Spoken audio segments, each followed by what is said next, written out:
Hello, everybody. Welcome back to the WR podcast. I'm Joey. I'm Tommy. I'm Pops. And we have our esteemed guest this week. I'm Heckin' Stevie. Steve. There you go, Stevie.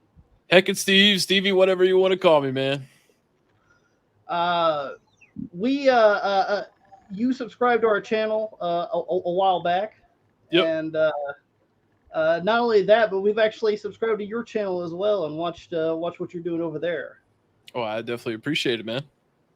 No problem, and glad we got this going. It was a little short notice, but we got everything going. Oh, yeah. Sorry about that, though.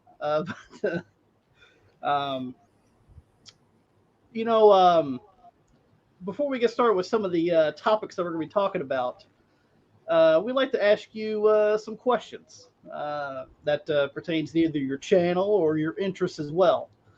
Okay. Apparently, you're a big wrestling fan. I could tell by the backdrop. Oh, yeah. For a long time. I mean, I started about 6 years old, through the Attitude Era, because I was born in 90. So 96 through, I think I quit watching in like 2006. So I got like 10 solid years in. And I said, you know what? I'm going to do some other stuff right now. And then I ended up getting back in about 2015. So I've been watching it full time ever since 2015, but I took like a 10-year break from it. And, which is great because there's a lot of decent stuff that I can go back and watch now that I haven't seen. I was also doing like a rewatch of the Attitude Era for a little bit, but now I've been binge watching other stuff that's not wrestling related. But yeah, man, I'm excited. I know we got Night of Champions coming up tomorrow, and lots of stuff. I mean, there's AEW. They got an event happening, NXT Battlegrounds, which I don't watch them as much. I mean, we're kind of blessed in this day and age with how much wrestling we have on TV. But if you have anything other than like sitting around going on, you can't keep up with everything. Because it's like 10 hours of program in a week. Absolutely. So you said you grew up, watching pretty much the Attitude Era and stuff. Is it your favorite era? No, actually, my favorite era is the Ruthless Aggression era. So like 2002 to like 2006. And actually, yeah, that's what me and Tommy actually say too. That Ruthless Aggression is better than what people think it is. Absolutely. I mean, if you take all the half-naked women away from the Attitude Era, it's like right on par with the Ruthless Aggression. I just recently watched all the WrestleManias too, because some of them I hadn't seen all the way through. So I can officially say now I've seen every WrestleMania. There we go. I think the only one I haven't watched was last year's, just because I was busy. But we also who's your favorite wrestlers of all time? Just name a couple. Favorite wrestlers. So my absolute favorite wrestler is Chris Jericho. All right. I actually named my cat after his band. So my cat's name is Fozzy. Kurt Angle. Undertaker, I like. But, that's kind of like an easy one. Everybody loves The Undertaker. Yeah. If I had to give you some deep cuts, I mean, obviously I like Seth Rollins. I like Cody Rhodes ever since he came back, or like ever since he did AEW. I didn't really care so much about Stardust? Yeah. I hated it so much that I don't even remember what the fuck it was called. Also, can I cuss on here? I'm pretty sure I can. Oh, yeah. Go ahead. Yes. All right. Yes. Just making sure. Yeah, we're okay. pretty great on here. Yeah. Pretty great on here. You're good. Yeah. Also Ric Flair. That's another favorite. A little bit of Brett. I loved Owen Hart, even though he had a couple of, he broke Austin's neck and stuff like that. I still love Owen Hart. I'd say that's mostly drawn to like the technical wrestlers. I do like Dominic Mysterio, probably the only person here that does though. He's actually grown on me as a heel. Yeah. I get a kick out of everybody booing the shit out of him. In the He's ring, actually entertaining now. Like in the ring, just an average wrestler, but the heel character is on par, though. Yeah, I will say that. Yeah. Also, Finn Balor and Damian Priest. I love those guys too, man. To me, Damian Priest is so underrated. Absolutely. Now, also, yeah. Going through your channel as well, you have kind of a podcast as well. Yep. With a bunch of people from the Top Rope Collective on Facebook. Yeah. Wrestling Heel Talk. We just recently changed the name. Originally, it was called the. God, I don't even remember what it was called now. Even though it's been like only 2 weeks. The Rabbit Hole Podcast is what it was called, and now we call it the Wrestling Heel Talk Podcast. And we talk about being a collector. We talk about current events in wrestling. We talk about old school stuff. Play a little bit of trivia games and stuff like that. We have fun with it. But we've been doing that for a couple months now. I've been watching. I've been enjoying. I know this the one that you just put out today. Yeah. Which was filmed last night. I do believe through Facebook, but I was at work, so I couldn't watch it. But I did watch That's it today. Cool, man. Yeah. Also, you've been doing some DK oldies as well as some reseller videos. Yeah. Well. So one day I just decided, I was like, man, I would like to have a YouTube channel where I like regularly post content. And I'm sitting around and I'm hearing about this DK oldie stuff on Reddit. Everybody complaining about how expensive it is. And then I like look it up and I'm like, Jesus Christ, this is fucking expensive. Compared to like how you could normally buy stuff. Even buying on eBay is, way cheaper. And then I was like, you know what? I'm just going to make a video, just screen share my screen and show people like, how crappy it is. And then like, it was a big success. And then I just decided to start, making fun of DK oldies, and my channel continued to grow from there. And then of course, you make the same video over and over. I mean, I tried to make them different from what other people were doing. And, it was still a success, but a lot of people eventually they're like, man, you're just milking the DK oldies thing. And I'm like, yeah, you're right, I am. But like, why wouldn't I? That's what you guys want to watch. So that was my mindset, at least. But then I was like, you know what? I'm just going to focus on resellers. So now I just kind of make fun of resellers, and I have so much fun doing that. Yeah, actually, I believe Tommy sent you to a reseller just recently. And, yes. Sorry about that, Steve. Oh no, it's all right. I posted that video yesterday, and I shit you not, he's the first one, the Shad Juice guy. He's the first one to be at the premiere and talk shit to everybody there. It was hilarious. And actually, I ended up checking the comments on the post, and I put the video out at 1 p.m. yesterday. Yeah. I'm checking comments last night at like 11 p.m. The dude is still talking shit in the comments section. And he's like, you guys are stupid. You're jealous that I get all these great deals and stuff like that. And I'm rich and you're poor and blah, blah, blah. And I'm just sitting there laughing my ass off. That is the exact thing that I wanted to do. Like, I wanted to make them feel bad to the point where they felt like they were getting attacked, because I want them to feel that way. Because, they're ruining a hobby for people that actually want to play games and go out and find something and be like, oh shit, there's Mario Kart for the Super Nintendo. They can't do that no more unless you get up at 4 a.m. and get to the yard sale like an hour ahead of schedule, or before they even open the yard sale. And it's bullshit, man. So the fact that they ruin all the fun from collecting games, it's just like my driving point. And they always say that like I'm jealous that I didn't get the deals. The thing is, man, is I don't even buy physical games anymore. I don't want stuff because I don't want to have to go through getting screwed over, through reselling. Plus, I buy a bunch of wrestling shit. I don't have any extra money for games that I played 20 years ago. I could just download a ROM, which I know is not necessarily the legal thing to do, but it's better. It's better than having to deal with resellers. Yeah, I mean, I've resold casually a few times, but it's like if you buy a bundle of games or whatever, and I've actually done that where it's like there's a bundle of games, there's a few games I want out of this lot, but the rest of them I don't, or I already have. Yeah. There's no other option except for either trade into a video game store or try to resell it. Or give it away, yeah. Or give it away. As well as we have a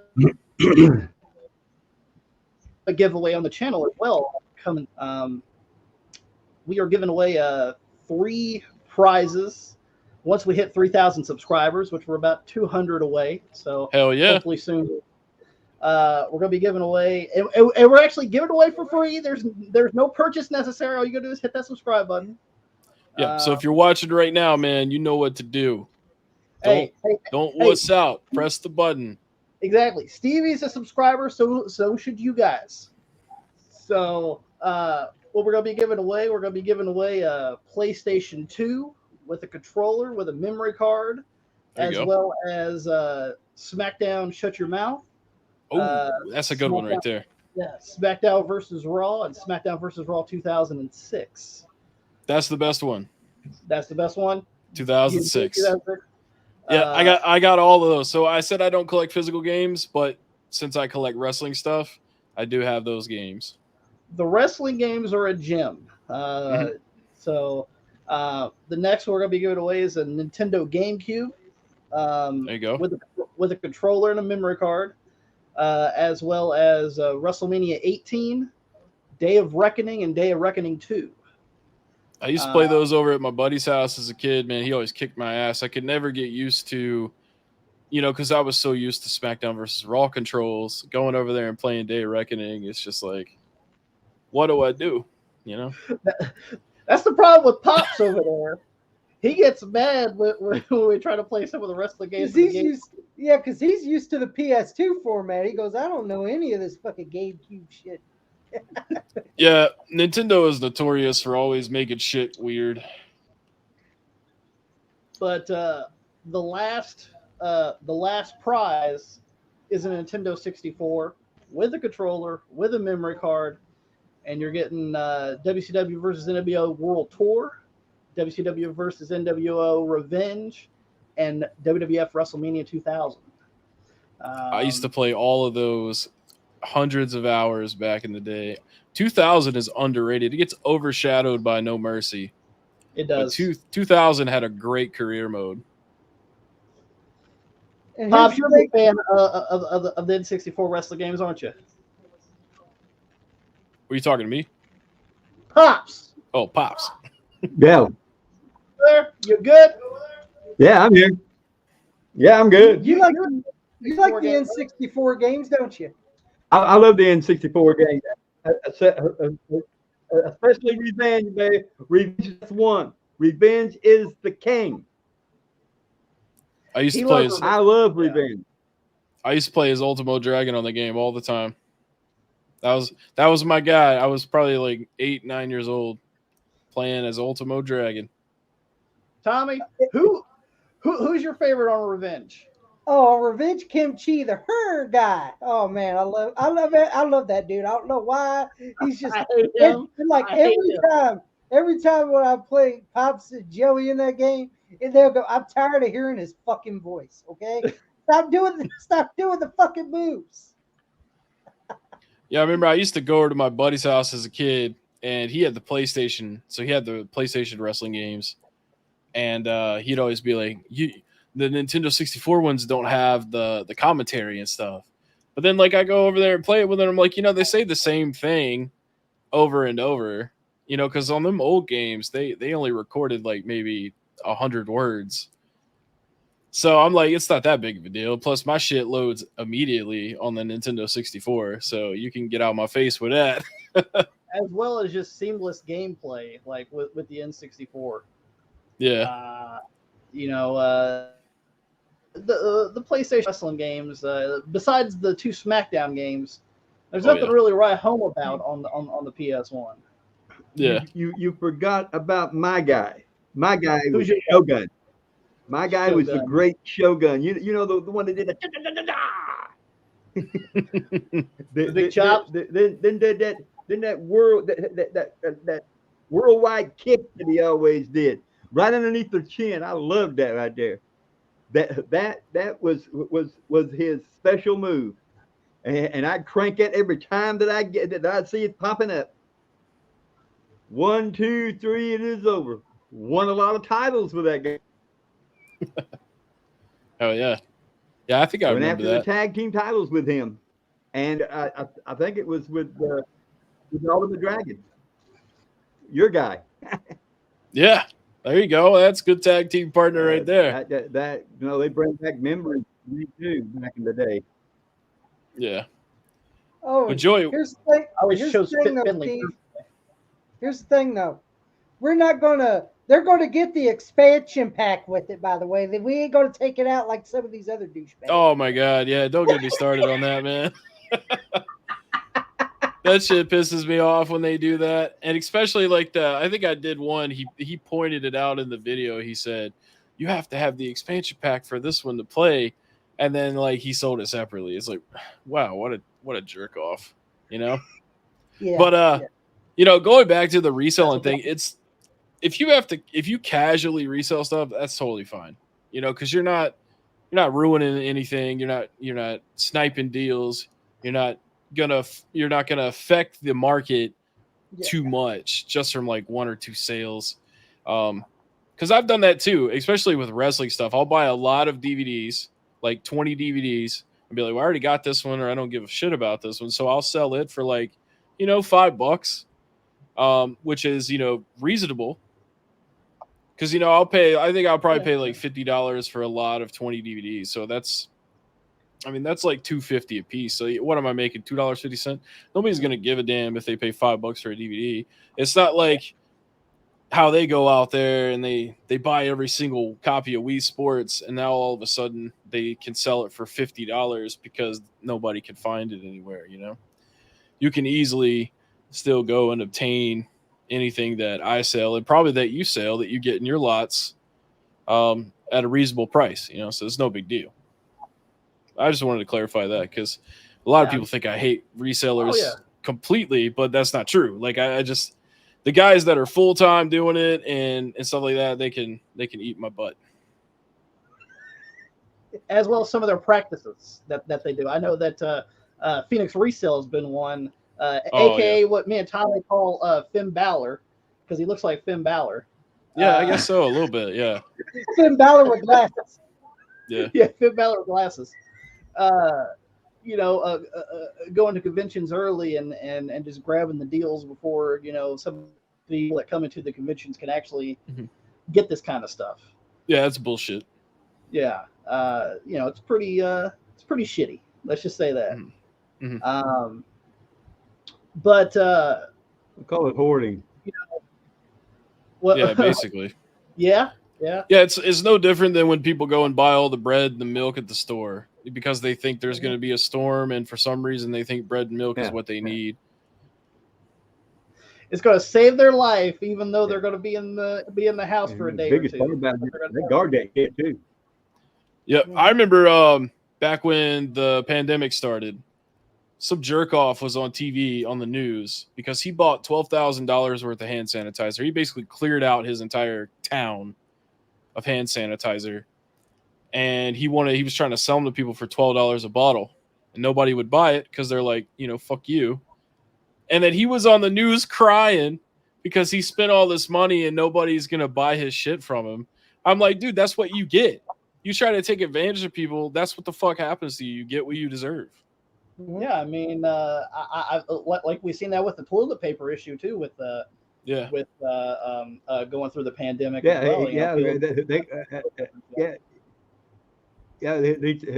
the toilet paper. Yeah. Well, I'm proud to say I don't have to worry about that no more, man. I'm 100% bidet. Bidet it is, huh? Yeah. Water up the butthole, man. It's great. Don't have to worry about, because we're fat. So, like, you don't have to worry about hurting your back, wiping your ass and stuff. And it's definitely a lot cleaner. And I don't want to get too into TMI or anything, but, we're all like 30-something years old. It helps with hemorrhoids too. Like, because that shit sucks. If you've ever had one, that's why I'm comfortable talking about it, because I've been there and done that. It's the worst shit I've ever had to deal with in my life. No pun intended. And yeah, get you a bidet, man, because that hurts.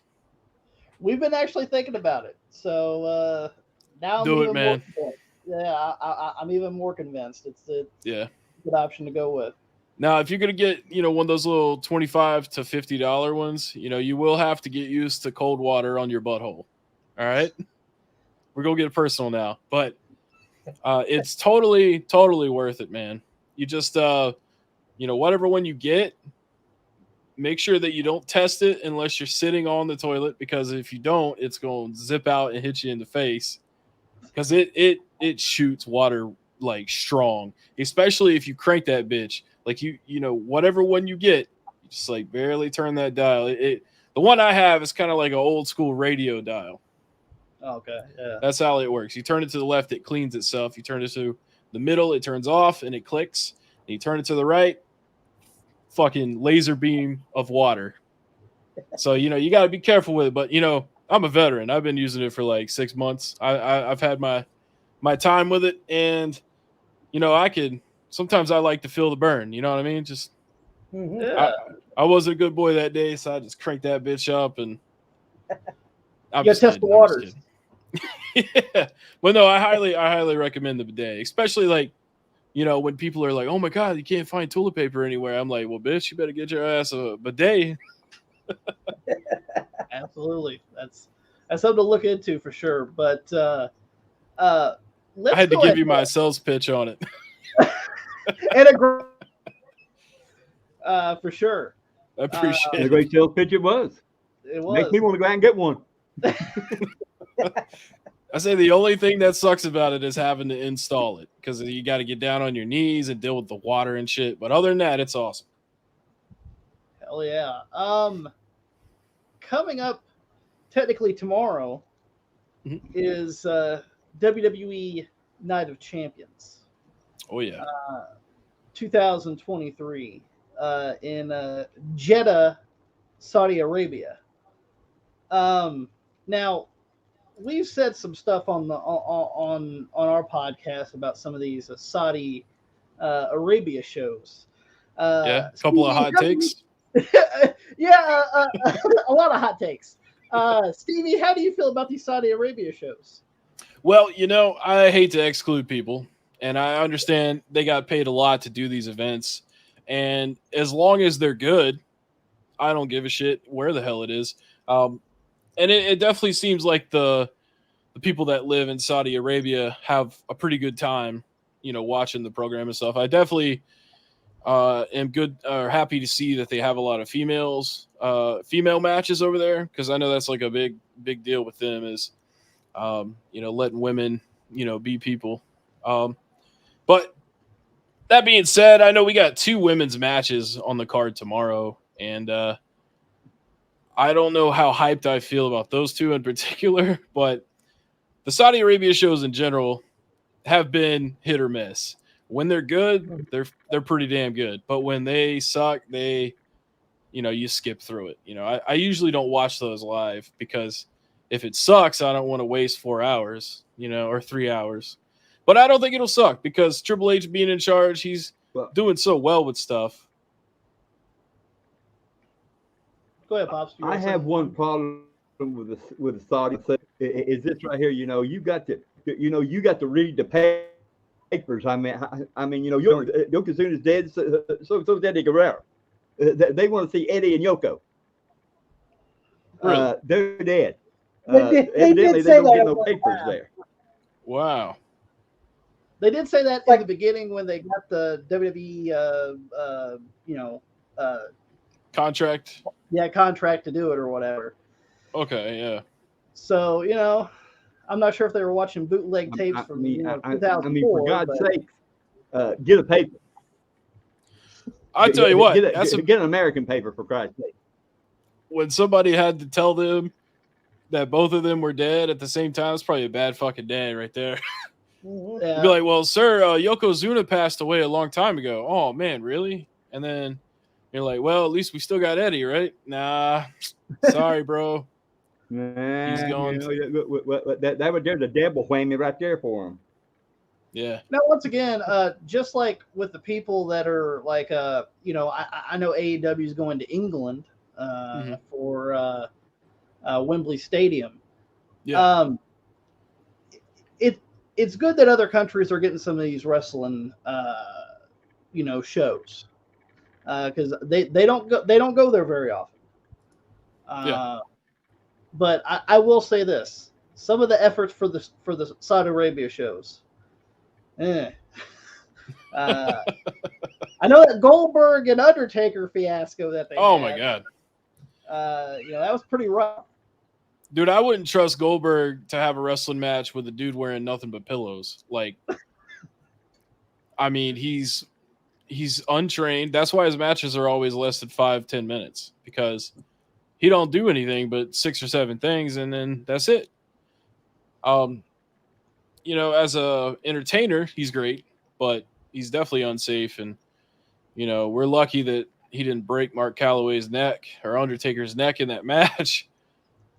And yeah, you're right. You see the look on his face when he leaned up. Yeah.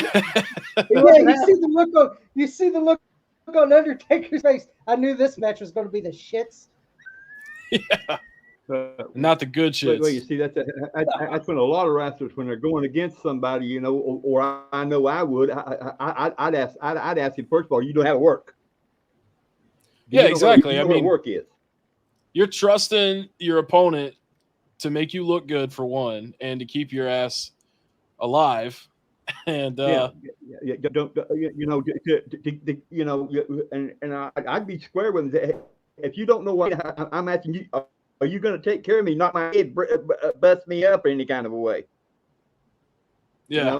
If you are, I'm not for you because you're unsafe and you ain't been trained. Absolutely, and that's the thing. He's had ample amount of time to be trained and learn I'd say, shit. my money, I'm going to walk all over. Yeah. Well, let's go a little bit through some of the matches. That would be that's in wrestling business that I would be concerned about if I upcoming wrestler and the days of wrestling now. I used to watch Dick the Bruiser, Crusher, and all of them guys. And wrestling for me only come on one day, and that right there was on a Saturday. Yep, Saturday morning. The rest of the time, except for yep, that was it. Yeah. I mean, it's not it's not what it is today. I mean, there's wrestling everywhere on every channel. Wasn't that way for me? Oh yeah, no, I remember that. I mean, it was. I watched through the Attitude Era. I watched through the Attitude Era, but I mean, I caught it a lot when I was a lot younger too. You used to have Main Event that came on, and it wasn't a regular thing. Raw, what was it, 95 was when Raw started. So before that, just kind of caught it when it was on. That's it. Yeah, you don't want to be watching superstars. Dramatic where it was when I first started wrestling. First, watching it and loving it. I mean, I guess I was about 12 years old back in that time. I mean, it was just, and it just seemed like it was just so great back in that era. So And one thing I'll say about old school wrestling like that, real quick. I know you want to jump into Night of Champions, but I didn't know this. I didn't know that this is how it was until recently, like the last couple of years. But in the 80s and the early 90s, when they had, wrestling on the TV, it was always like Bret Hart versus Biff Jefferson. You know, like they always fought a jobber. And I'm sitting there thinking, I'm like, dude, there's no way in hell they're gonna lose. So like, there's no mystery between like who's gonna win this match, unless they were in the main event. Then you would have like Sid Vicious versus Shawn Michaels or something. But it used to just be they'd face a jobber guy, and you'd be like, well, obviously that guy's not gonna win. And then you watch it for an hour, and that's it. So compared to how it was then and how it is now, I definitely like not knowing who it could be, or like having a good chance, or having the ability to guess, which is what we're about to do with Night of Champions. But as far as how it used to be, they definitely did a lot of other aspects a lot better. But yeah, I just wanted to say that. Like, I had no idea until recently that they only faced jobbers unless it was a pay-per-view, and then they would face each other.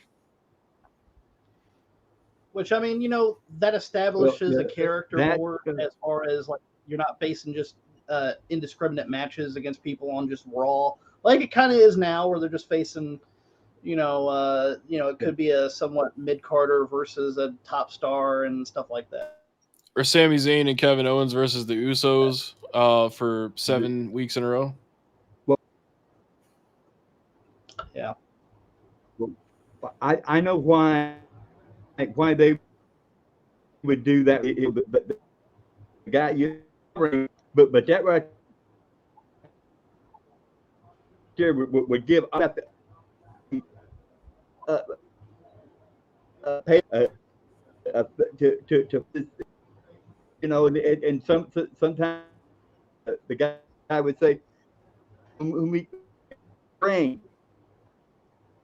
I'm going to treat him just like I treated just treat that jobber right there. That right there, that right there is bringing views. Damn, we got to see this.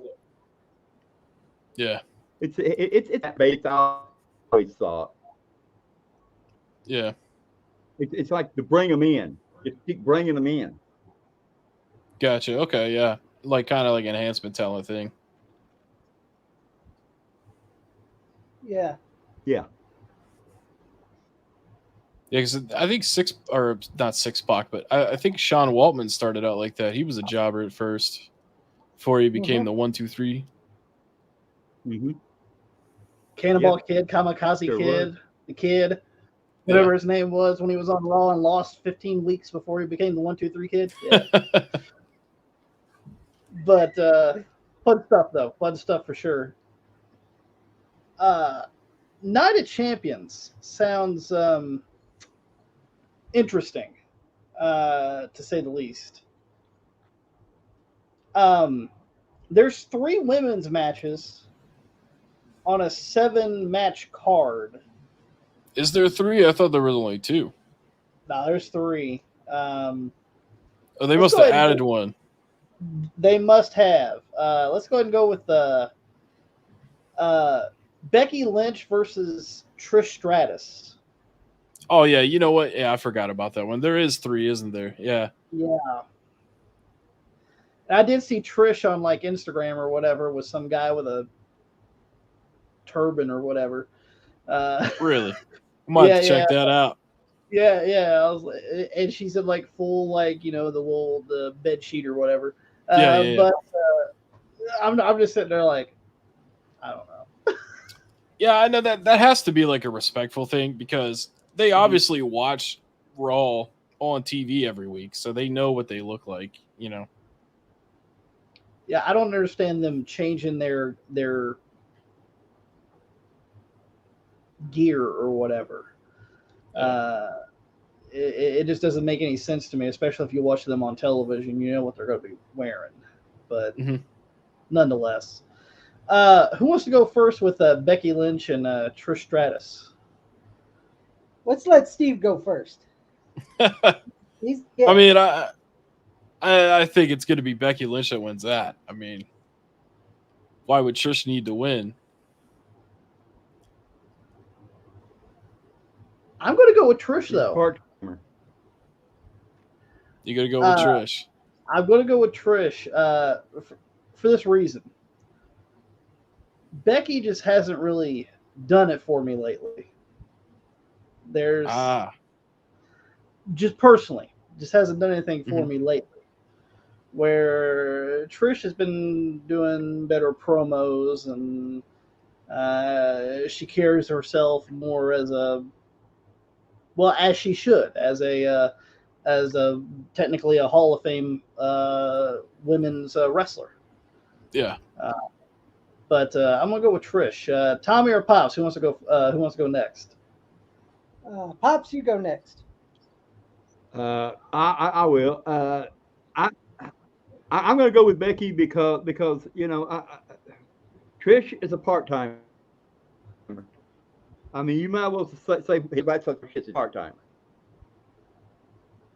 See, Pops knows what's up. Yeah, you can't put the belt on a part-timer, and I'm sorry, but that's just about the way it is. You cannot put a belt. People, I mean. That's what I'm asking. Would it make sense? Well, it's not a title match yet, but I'm going I understand that.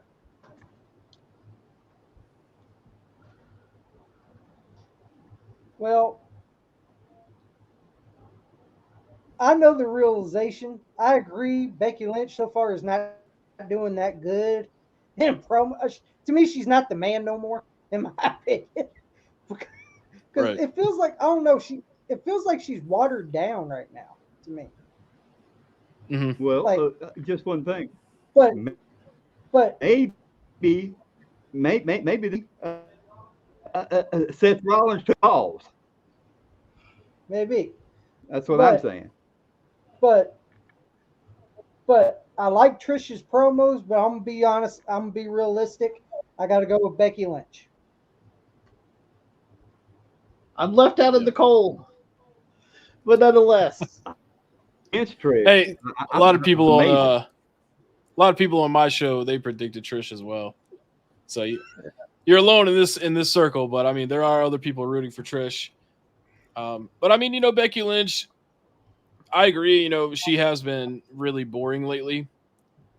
I felt the same way about Bianca, which I know we're going to talk about her in a little bit, but yeah. Becky Lynch has the more catchier song. Trish is only involved in that match because I know a lot of the Saudi Arabia fans like to see the legends. So I feel like that's the only reason that match got on there, because we could have settled this shit on Raw. You know what I mean? Yeah. Actually, that does bring up a point. Yes, they do like their legends, even though some of them are terrible, i.e. Goldberg and Undertaker. But nonetheless, or the D-Generation X versus the Brothers of Destruction. Oh man, what a waste of time!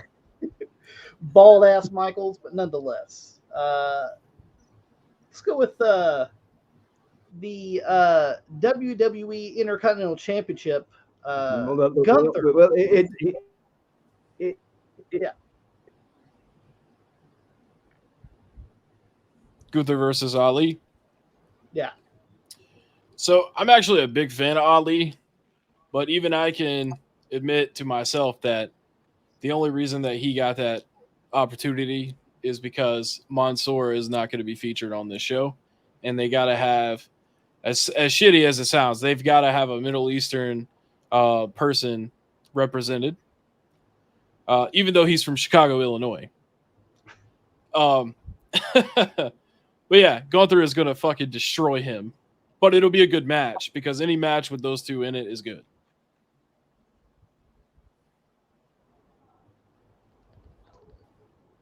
I don't really care for Mustafa Ali, to be honest with you. He's decent in the ring. I just don't. There's just nothing there for me. Yeah. I like Gunther, even though I hate that Intercontinental Championship. I'm sorry. I think the belt looks ugly as hell. But I think he's done great as the Intercontinental Champion. I think he's going to retain the Intercontinental Championship. Yeah, he's going to chop the shit out of him. Wow. He's going to chop him like Bobby Lashley threw him against that bookcase thing in the back that one time when Ali was trying to take out Lashley. Yeah. Pops, Mustafa Ali and Gunther for the Intercontinental Championship. Mustafa Ali's going down. It's already been to me. It's already it's a gimme to me. I mean, that's just the way it is. I mean, there's to me there's not much to talk about with this right here match. We know what's going to happen to this one. It's going to be a rundown and a shootout. And guess what?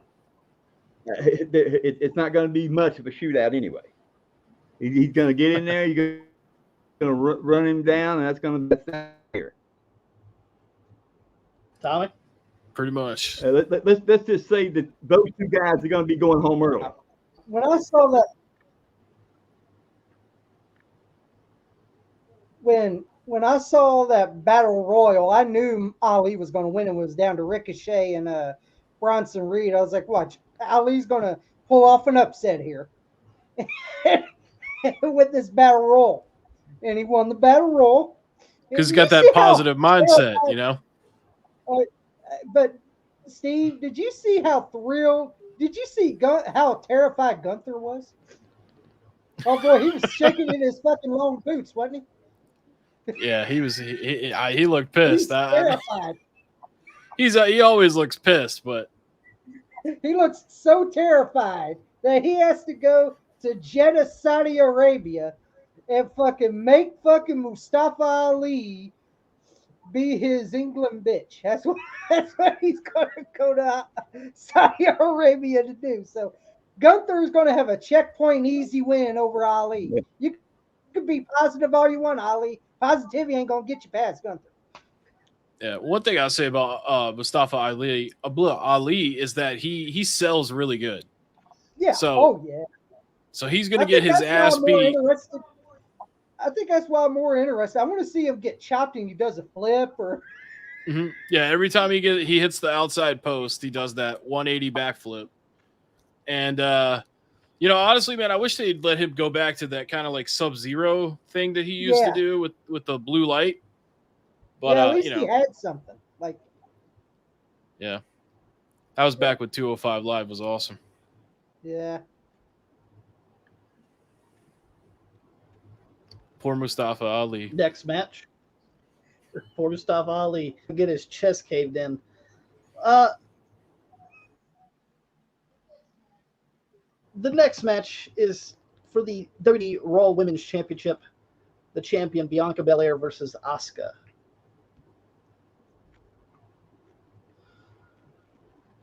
Stevie, who are you going for? I want Asuka to win. I'm tired of Bianca being champion. If I hear "oh girl," one more time, I'm gonna throw my kitty. Now I'm not gonna throw my kitty, but I'm gonna flip out. You know what I mean? Yeah. That's almost as annoying when Paige used to say all the time, "Baby girl." Oh my god, just get her off the TV, man. And the thing about Bianca is a lot of her moveset, I guess people don't practice a lot with her, or like the timing is always off. When she gets on the top rope with her butt and smacks her butt to kind of taunt them, and then they're supposed to go under her so she can jump off. They're always late on that move, and they've been doing that shit for a year. They never get that timing right. So I feel like Bianca shouldn't be the champion anymore. And Asuka should be, because she's been, getting her ass beat in these big matches for so long. Like, when is she going to go back to the way she was in NXT when she was undefeated all the time? I have to agree. I'm going to go with Asuka as well, just because for this reason. I actually like Asuka more than Bianca Belair. Now, Bianca Belair, she's okay. It's just I'm ready for Asuka to try to get to that. Did you do that on purpose? Joey's ready What? for Asuka? Joey's ready for Asuka. I am. Pops. I don't have nothing against Bianca Belair. I really don't. But you know, I feel it's time for her to drop the belt. And she dropped it to Oscar. I'm also going.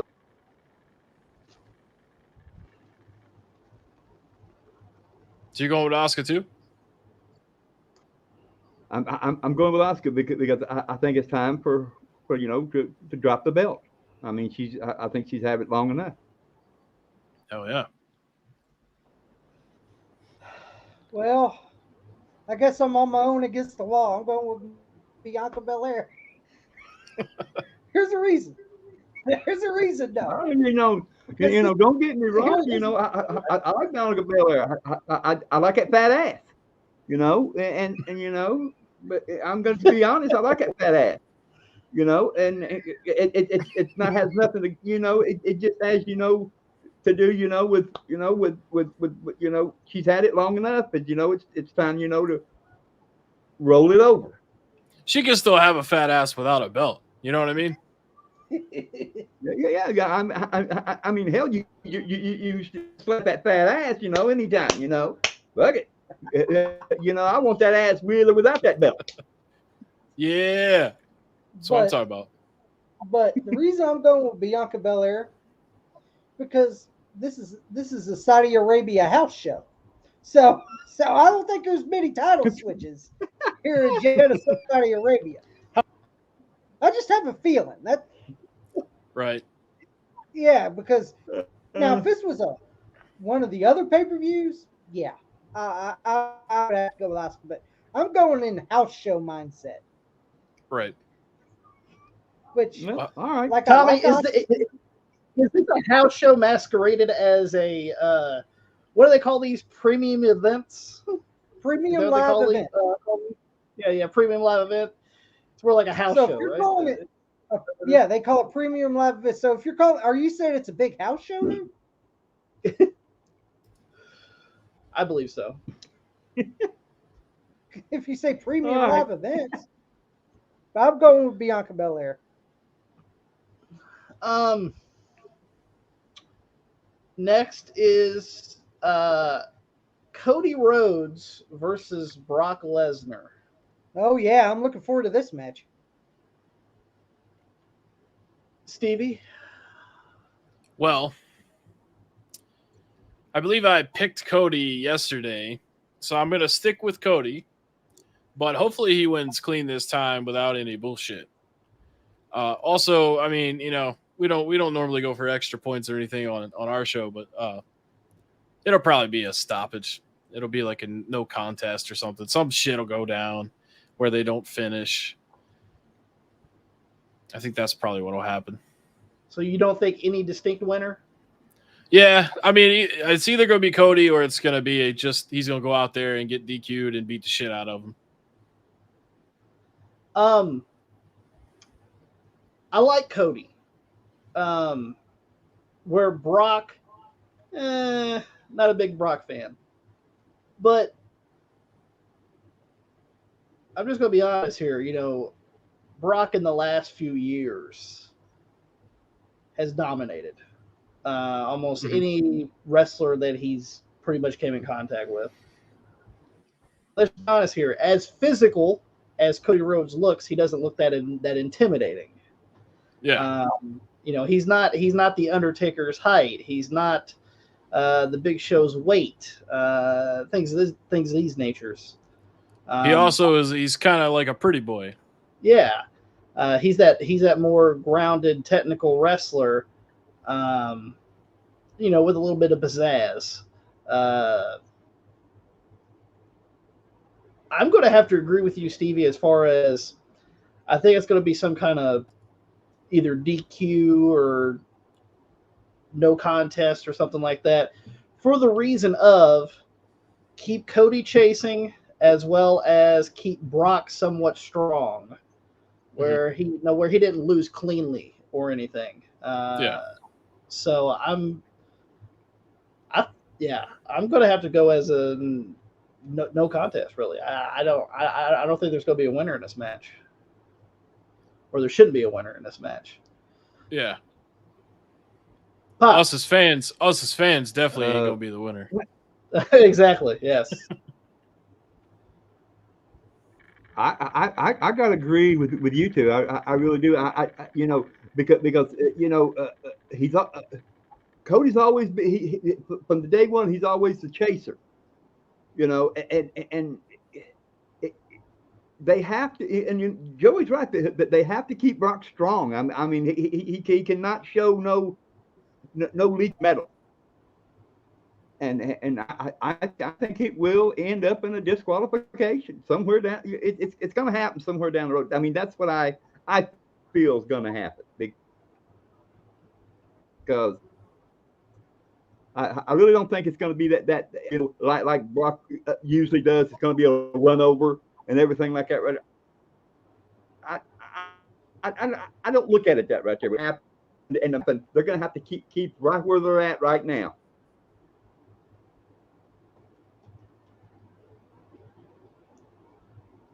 Yeah. Well, I'm going to go ahead and do the Bret Hart. I think it's going to be a big smosh. Like you said, on Wrestling Shadows. We could do a smosh. We can do a schmoz if you want to, or yeah. Yeah. I'm gonna go the same way. I think there's going to be a double count out or a double disqualification because you got to make Brock strong and you can't bury Cody either. So Right. I think we're going to get the old double DQ or stoppage or the match is basically not even going to fucking start the way and I'm going to say this right now about Cody.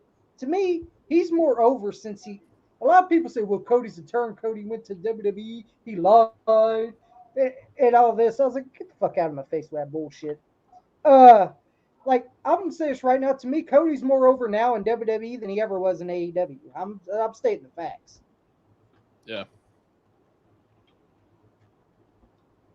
No, you're definitely right about that. I still think about him getting hit in the head with that chair though by Shawn Spears. That was probably the coolest thing on AEW. I mean, like, you know, and we buried AEW quite a bit on our channel. You know, we buried AEW quite a bit on the channel. You know, when they do. But me and Tommy even say this because we like as far as the pay-per-views, we watched only one pay-per-view from them, and it was their first ever show.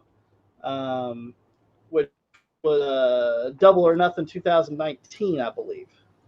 Yeah. And me and Tommy even say the saving grace of that show was Cody versus Dustin. Yeah, when that was the first time he wore that red uniform, right? Red and black. Yeah. Talking about Dustin. Yeah. Yeah. So, go ahead. No. Go ahead. He played a lot that match. He did. I have a few complaints about All Friends Wrestling. That's what I call them because when Cody get there, he got all these friends in there. So I call it All Friends Wrestling.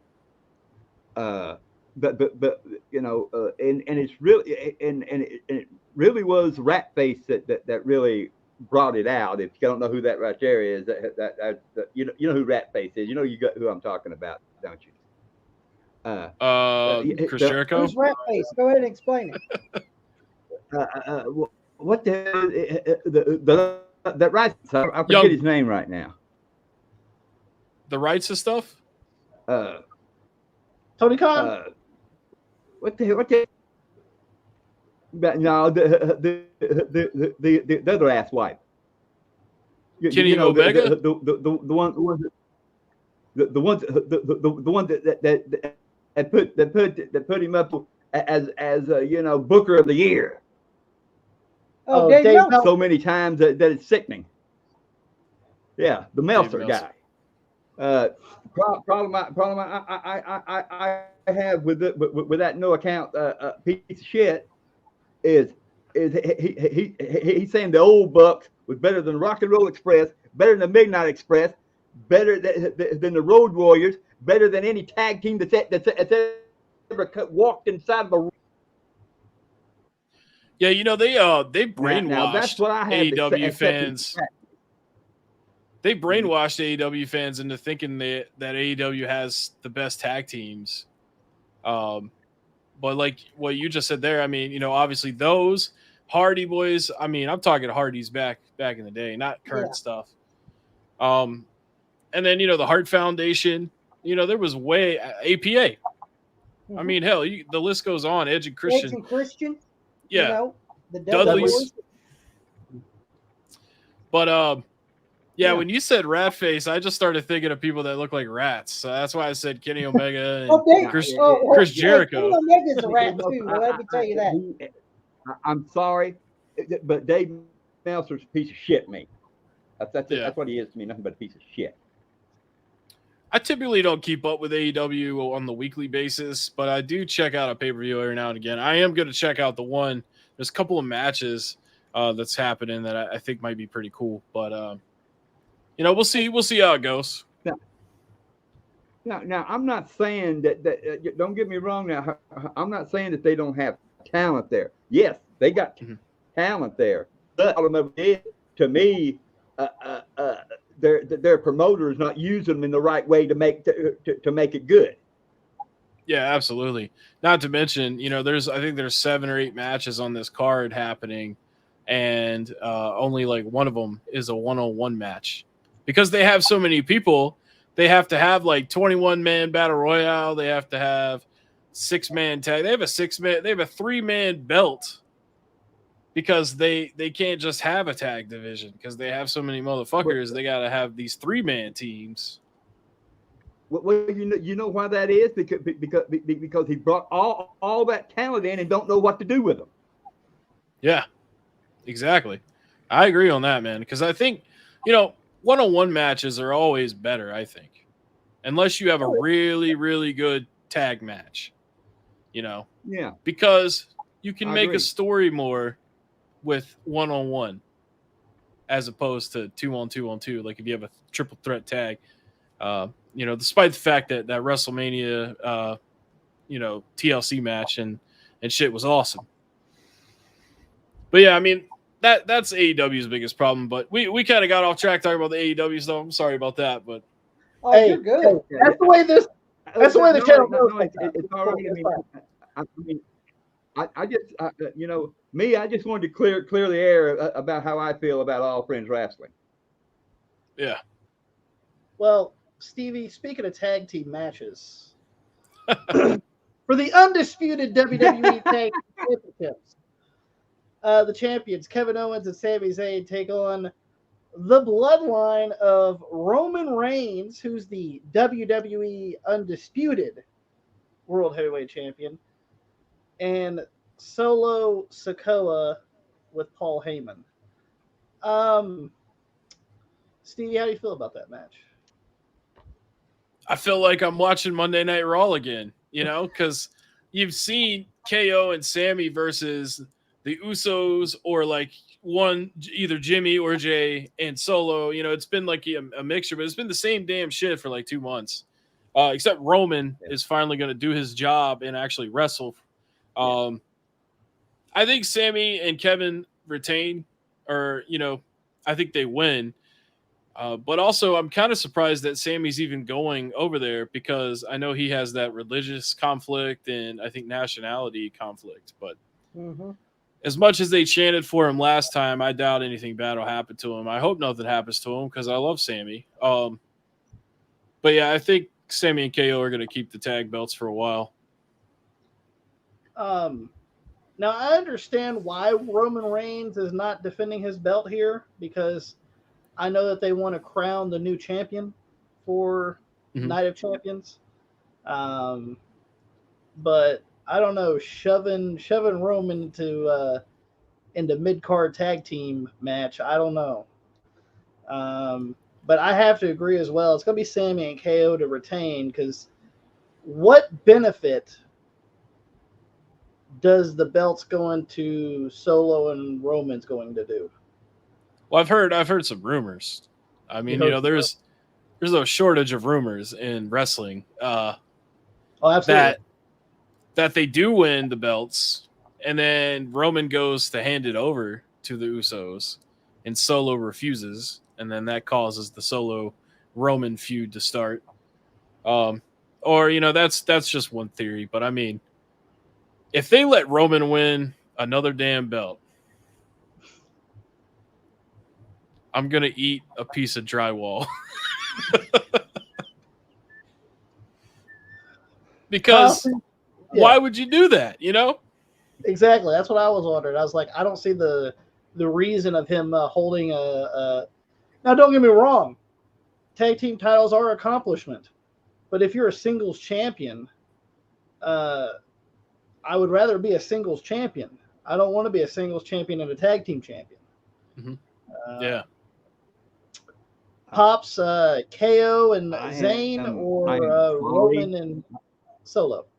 I'm sorry, but I am so sick of KO, Sami Zayn, the Bloodline. That shit ought to die. That shit just ought to make it disappear. That Bloodline bullshit. I'm going to be honest with you. I'm going to be honest. I don't give two shits who wins that match. Because all it's going to be is Bloodline again and Kevin Owens, Sami Zayn, and all that. All it is just going to revolve and revolve and revolve. Somebody put a bullet marker. It's already weakened down anyway. I bet you that match opens. You think it opens? Yeah. And then Sammy gets on the plane and goes the fuck home. Yeah, let's go ahead and get this over with. Yeah. They're sitting in their lawn chairs. I mean, that's feelings. I'm so sick of the Bloodline shit. It's been done too much. Like a lot of the damn wrestling is done today. Too much. Yeah. Tommy, who you going with? I'm going with Sami Zayn and Kevin Owens. Like I'm like you guys. I'm tired of seeing them fight the Bloodline all the time. It's starting to get kind of old and getting stale. And after this match, I hope the Bloodline moves on, and I hope Sami Zayn and Kevin Owens move on to something else. Like I don't care who you feud. I don't care who the Bloodline feuds with next, or Sami Zayn and Kevin Owens feuds with next. But them two stables need to stay away from each other for a while because it's starting to get stale. Yeah, I mean, it's been okay. Royal Rumble, right? That's where it started. I think no. Yeah. That's where the turn was. That's when Sammy left, and then it was WrestleMania and Elimination Chamber before that. Yep. They've main evented every pay-per-view since Royal Rumble. And even before that, because they did the Survivor Series War Games match. Yes. Yeah. So I mean, guys, we're halfway through the next year. Like, let them face Alpha Academy a couple weeks, or let them beat the shit out of the Viking Raiders. I'll even do one better. I'll take the maximum male models versus Sammy and Kevin Owens right now. Okay. Yeah. Here's what they're doing. Here's what they're doing to me. They're using this Bloodline shit about like they what was it? The ones that pull pancakes out of ass cracks and shit like that. Who was these motherfuckers? The New Day. That shit got so old to me. That I turned the fucking TV off. This is sickening to me. Fuck this shit. Yeah. Damn. I got so sick of that shit. And who in the hell in their fucking right mind? I gotta ask this. Who in the hell in their fucking right mind is gonna eat a fucking pancake when some motherfucker pulls it out of his ass crack? Yeah. So I know one of them motherfuckers did because it showed it on TV. Or who wants to eat a pancake and then wrestle for 20 minutes? I said to myself, if I was sitting right by that motherfucker, I'd punch him right in the face. Yeah, they only did the ice cream gimmick like one time, but like that would have been better. Yeah. Booty pops. I'm sorry, if anybody's a fan of them, but it just got so stale to me, just like the fucking blood is. It's just stale anymore. I mean, you could probably run it, 2 or 3 times, but to me, 3 times is the stopper. Mm-hmm. Yeah, I kind of got over. I got over the New Day whenever Kofi Mania concluded. Also, why the fuck isn't LA Knight on this match card? Yeah, he's over like a mother. I like LA Knight. I'm gonna tell you right now. I do too. Let me talk to you. Like, he is so over. And he gets like, why the fuck was he teaming with Rick Boogs? Who would he with his ass? That's one of the things is like, why are they putting a guy that's over doing shit anyway? The guy's over. Why is he even there? Why you fucking LA Knight up the ass for? Like, fuck, he's over. Yeah. Like, oh no, we don't want to see his ass. Yeah, we do. I mean, it is kind of stupid though. I mean, if the guy's over, what fuck you put him in a match for? And especially with somebody he's going to beat. Because his last PLE match or pay-per-view, I hate PLE. I hate calling it that. But the last one he did was that Mountain Dew match, right? Yeah, with Bray Wyatt. Yeah. Which I like that match, but that was like 10 years ago, it seems. It feels that way. Far enough away. Because that's my issue with watching, WWE sometimes is like you're watching it, but it's like nothing's really changed much from like last week's show or 3 weeks ago show. Yeah, because they know that he's over, and they're just like, nah, we don't want you guys to like him, so we're going to put him away for a while. Yeah, he's going to be on main event. You saw what they did to Baron Corbin. Yeah, look, yeah. Hell, I liked Baron Corbin when he was the lone wolf. I didn't like him. I don't like this fucking happy Corbin. When he had hair. Now, him with JBL, I didn't enjoy it because I like JBL. That's the main reason. But yeah. But now they're treating Baron Corbin like a fucking jobber. Mm-hmm. He needs to go back to bum ass Corbin. That was pretty good. Yeah, get out of the dress clothes and put on some tights. Yeah. Yeah. Look. Let's go with the WWE Women's SmackDown Championship. Champion Rhea Ripley versus Natalya.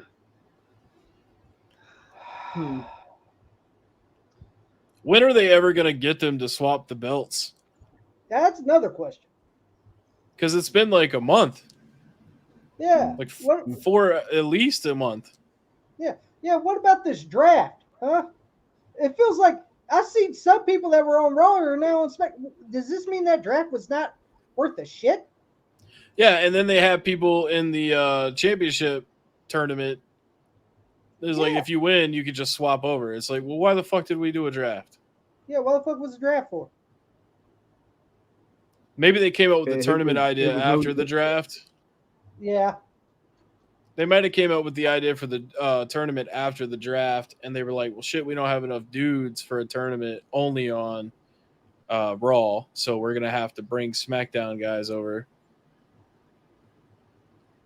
But as far as Rhea Ripley and Natalya goes, I mean, it's pretty clear that Rhea Ripley is going to be champion for a while. So, and WWE, for some reason, they hate Natalya, so they never give her any, any title. She never wins. Basically, is what I'm saying. Like she's just a jobber at this point, which is a shame because like I have like a crush on her. I love her, and I feel the same way about Dana Brooke, and she gets it even worse than Natalya does. So yeah, Rhea Ripley definitely, and I like Rhea too. Don't get me wrong, but this is a waste of time. This match. I'm gonna have to agree. I like Rhea, I do, and I know she's gonna be a dominant female. I mean, hell, she's taken out some of the men wrestlers like Tozawa, for instance. But Yeah, he's technically a man. Yeah. but technically, but so we know that she's going to be at least a dominant champion for a long time, and you know, essentially, Natalia's been a jobber for the past 10 years, maybe. Here's the real question, though. Mhm. When Rhea beats Natalya, is she gonna pin her up like that sexual pin that she always does in Saudi Arabia? So. I hope so. Because I feel like if you can't show your legs or your shoulders, I don't know how people are gonna feel about pile driving. Yeah. Pile drive pins. Yeah. I'm not for sure, but I'll be looking forward to that. I do know that Natalya is not going to win, sadly enough. But Right. Pops. I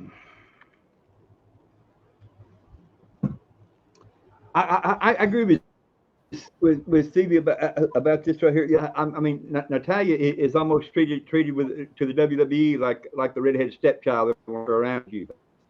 Mm-hmm. I think it's sad, but I don't think she's gonna. I don't think she's gonna win the belt. I think it's just that I agree with this right here. I agree with Stevie with this right here. I don't think that the WWE likes. You know, I mean, she hasn't won a title since.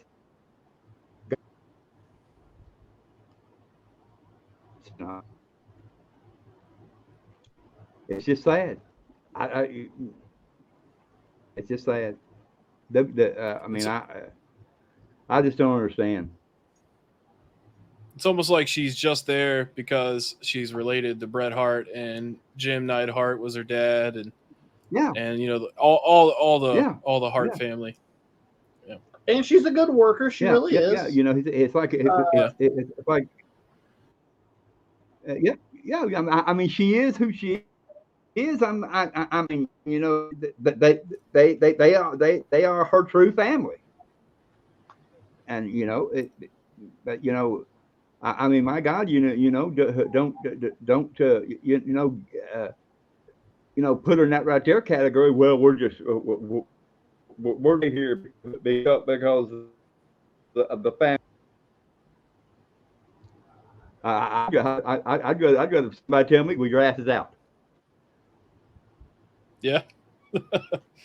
I still remember that time she I think it was with Alicia Fox backstage. She went to slap her and slapped the fucking dog shit out of her and like apologized live on TV in front of everybody. It was like, wow, oh my God, I'm so sorry. You apologize later. Slap her. Bad guy. Yeah. You know, shit, you know. That's a private thing, you know. Hell, you know, not on national TV. You know, where's just you two? Look, I'm sorry, I slapped too hard, but you have to make it look good here. Yeah, she's just too nice of a person. She couldn't wait. She had to apologize. But Pops, like you said, with Bianca having the big old ass, Natalya got the big old titties. Hey, what's going on? No doubt. Likes a big ass. No doubt about. No doubt about it. It just looks so good, you know. Luscious, you know. You want to reach out. Yeah, I need that hands-on Natalya experience. Lean up against. Yeah. What was it that? You know, that meme that went around where the little kid grabbed the tit on the fucking rail. I'm not sure if you guys see that meme or not. Where Natalya had an arm raised up and some kid grabbed her tit. I'm not sure I have seen that. I have seen that. Yeah, on Reddit. Yeah. Tommy, who you going with? So who's she dating? Who's she with? Ty Tyson Dillinger? Kidd. Is she with anything now? Oh, is it Tyson Kidd? Yeah. Well, he Tyson must not Kidd. be treating it right. I can see that now. Well, no, he was too busy watching Raw when he was injured when she was in a bikini. Fuck Raw that night. That's what I would have said. Right there. DVR that shit. I've been right there holding that ass. Yeah, DVR. Have you heard of a DVR there, TJ? Smack it all the way down the hallway. Yeah, bud. He was Telling doing the guys, this. look what I got. Instead of doing this. Yep. Yeah, But that's exactly right. The hell's but wrong with I'm his gonna be ass? honest. Like, Damn. I'm gonna be honest here. This match just had like they just started this feud like a week or two ago. It all started all because Rhea Ripley didn't let go of Dana Brooke. And Natalia walked to the ring for like 3 minutes Yeah, in high heels, casually walked down there to save the Get off day. her. Just yeah. So with a sense of urgency. yeah, like so that's how this match came about. Should it be the other way around? Should it be Dana Brooke versus Rhea Ripley then? You know, she's the one that got in the move. What's Natalia doing here? But I like Natalia. It's just, but it would have made better sense if Dana Brooke wanted to get revenge or something. I mean, that makes sense to me. But I like Natalia, but I'm sorry, Mommy's winning. Mommy. All right. But you choose a horrible, Yep, but you got a Mommy. horrible fucking boyfriend. Fuck Buddy Murphy. Oh, I thought you were talking about Dom for a second. I was about to say, hey, man, her on-screen Buddy Murphy. boyfriend is cool. He served his time. Oh, Buddy Matthews. Fuck you. You suck. He does suck. I mean, he's okay in the ring, but there's nothing else there. Like, there's no personality. There's no character there. He's just a decent wrestler. You know, well, I mean, that could be a number of people. I saw him. Yeah. I saw him Yeah, face. I know she needs somebody like me. Yeah, she needs pops in her life, you know. That's right. She needs me because I'm going to tell you what, I treat that ass right.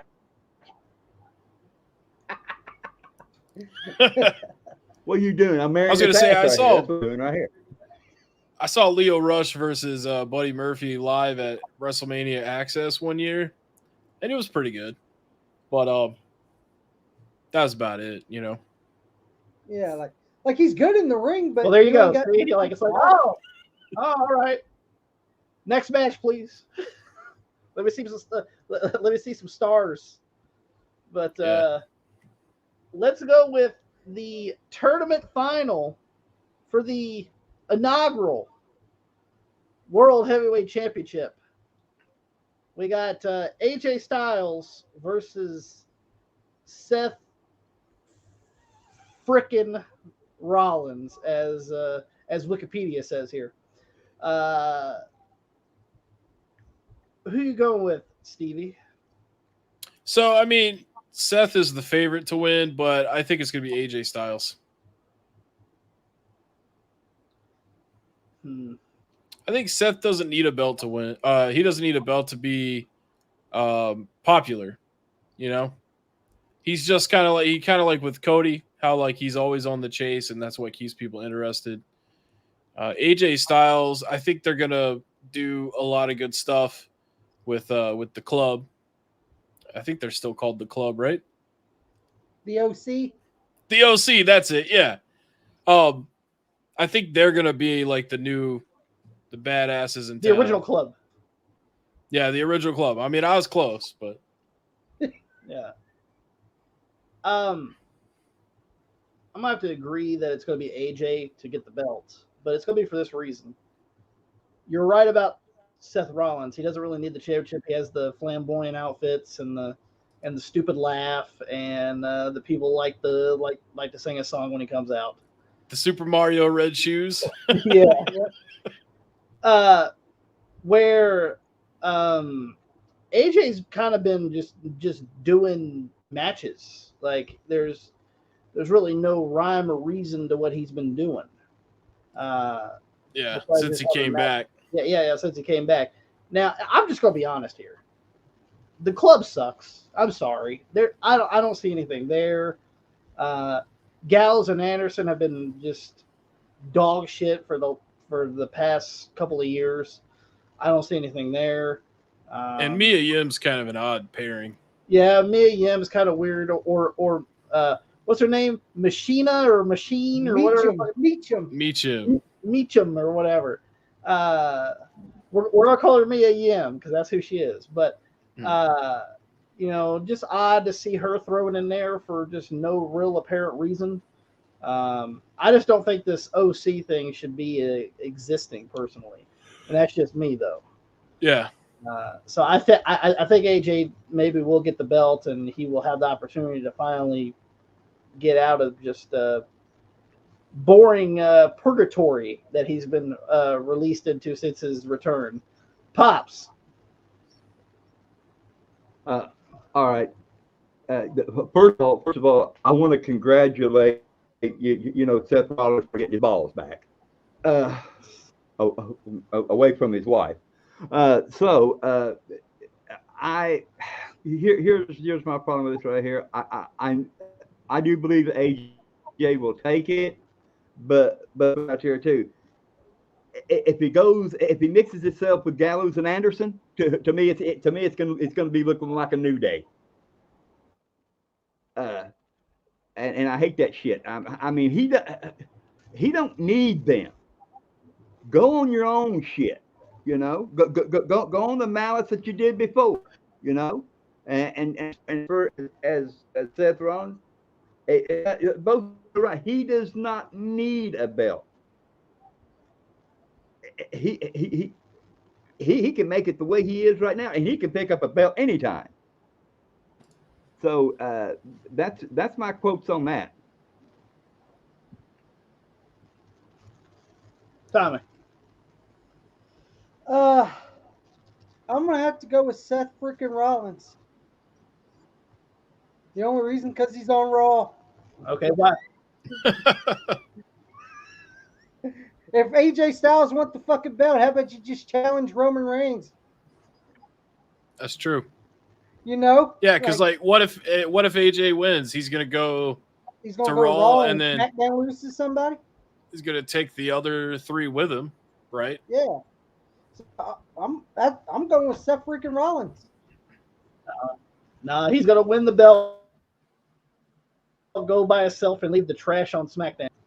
So, SmackDown, as Steve said, SmackDown gets the boogers. Huh? Yeah, I would be. I mean, just like I said, if AJ wins and wants to bring Gallows and Anderson, New Day to me. Fuck yeah, you don't need them. Yeah. Or maybe he leaves the OC and then Shinsuke Nakamura becomes the new leader of the OC. Perhaps. I can see that. Maybe. I mean, they do whatever they want over there at the writing room at WWE. Yeah. I mean, yeah. It's like we've all discussed and everything like that right there. WWE and All Friends Wrestling, we could write better shit than their writers do. Yeah. Thank God for universe mode on WWE 2K. Yeah. Well, that's the end of Night of Champions 2023. Stevie, I like how you brought it back to a wrestling video game standpoint. Are you thrilled that AEW Take Forever is finally going to it's finally going to be coming out? I think what is it, June June 29th, I think it is. 29th, I believe. Well, it says Well, 29th here, so I don't know. All I'll say is I hope there is a demo, because if they expect me to pay $60 or $70 for the fuck of it without trying it first, they got another thing coming. Are you happy about this release? Are you going to get this release, or what? So, I mean, like I said, hopefully there's a demo, but if not, then I'll probably wait and watch a couple videos on it. That's usually what I do with anything I want to buy, is I'll go on YouTube and watch about 11 hours of research before I make a decision, because it's not definitely one where I'm like, oh my God, I got to have that immediately. I don't really play games as much as I used to. I'd like to play more games, but you know, being an adult, you got so much shit going on. Sometimes you can't play, especially when they're $75, like after tax and everything. Mm-hmm. So I'll either wait for it to go on sale in 2 months, or maybe I'll start GameFly again and I'll rent it or something. But hopefully there's just a demo, because I tell you what, man, when that Battlegrounds game came out, I was super stoked for that, and I only played about 3 hours of it, and then I was like, this is just same shit over and over, because they really just phoned it in with that game. Mm-hmm. And made the grind so frustrating that I didn't feel like working so hard to get all those people unlocked, just so I could do the same fucking moves with them, other than their signature. That was really the only difference, you know, because I think they only had like 5 or 6 different fighting styles on there. So I don't really want to be burned by new video games anymore. So hopefully there's a demo, but if not, I'll wait till it goes on sale. But I am excited to see what they do with it, since it's the same people that made the old school games. Yeah, I mean, Battlegrounds was kind of shitty. I'm sorry, it was. You know, I bought it for my son. My son enjoyed it, but at that age where he'll just play almost any video game anyway. But you know, he enjoyed it and stuff. But me personally, I played it. I wasn't that thrilled about it. When it comes to Fight Forever, this game's been in development for over 3 years now. You know, I know that people harp on the graphics. You know, and we have too. You know, saying that's PS3 graphics when it should be, you know, graphics. But at the end of the day, gameplay is what matters most when it comes to video games. For me personally, like I said, I love playing the N64 wrestling games, because they're super easy to play unless you're playing fucking Attitude or something. Fuck Attitude, but I fucking hate Attitude. But where, you know, the other ones that were developed by you know, Ukes and TH, those are fantastic games as far as gameplay wise. So I'm that, but I am harping on, is it going to be a full blown, you know, $60-$70 release? I don't think it should cost that much. I'm sorry. Yeah, I don't even think Battlegrounds cost that much. I think Battlegrounds was a budget title, if I'm not mistaken. I think it was like a $40 game, if I'm not mistaken. Yeah, I think it was 40. Now that you bring it up, or 70, because there's a lot into those games as far as you know, just the incredible graphics. Where these the Fight Forever, play and playing base shit on there. I don't understand that, but okay. Pops, are you gonna get Fight Forever? Not if it costs them $70. They could take it and wrap it and rewrap it up their ass.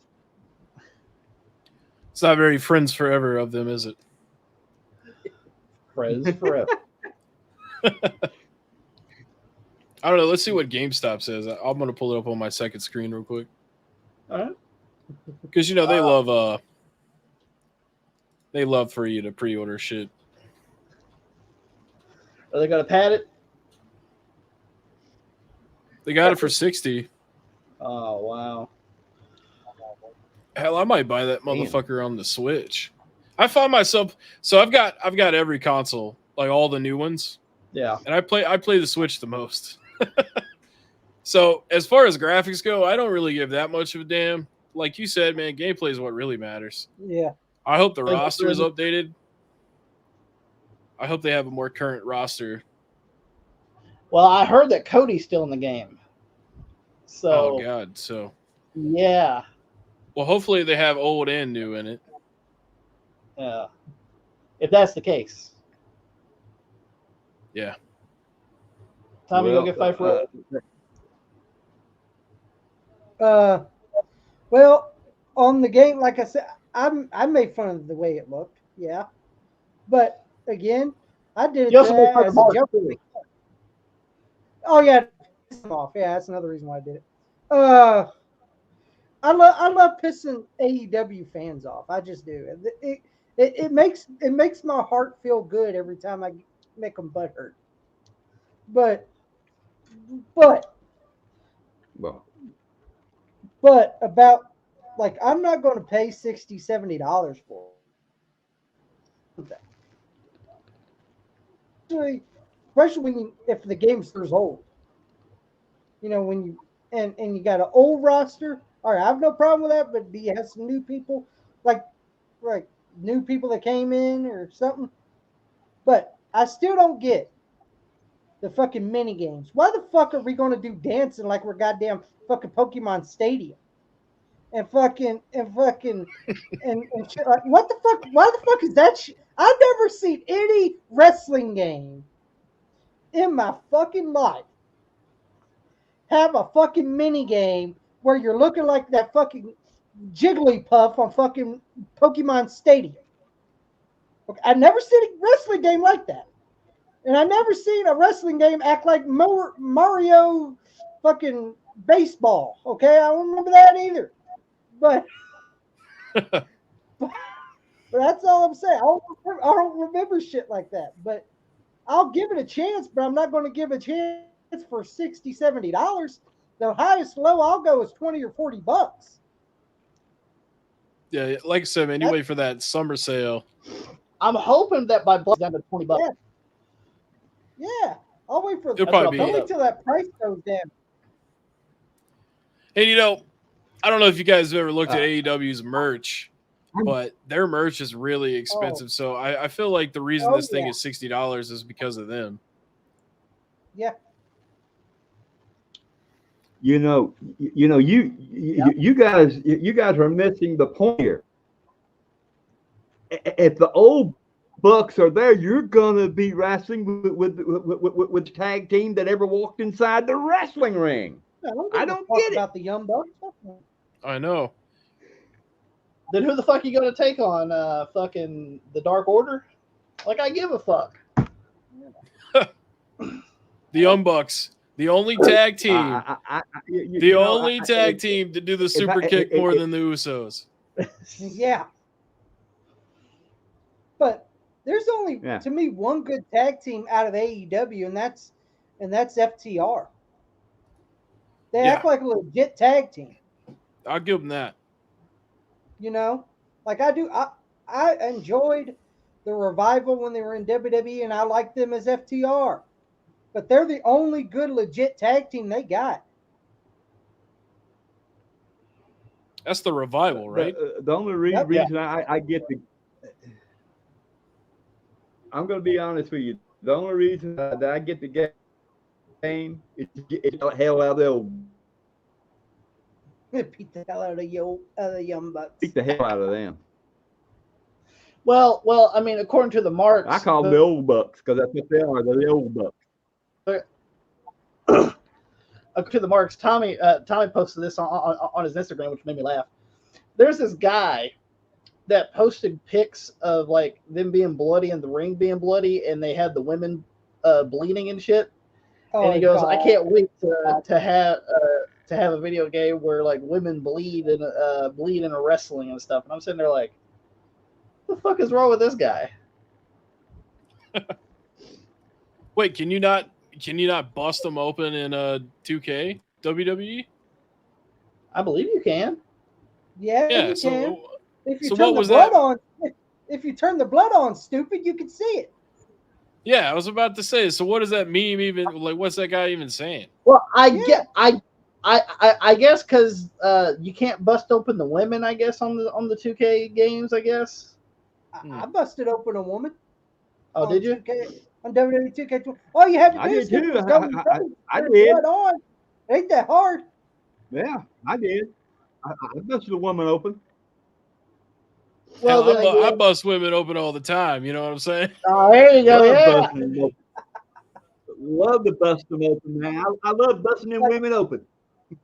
Like I like busting in women when I, too. Yeah. like when I You get in saw trouble that, sometimes when I with saw that. that, Yeah, it's great.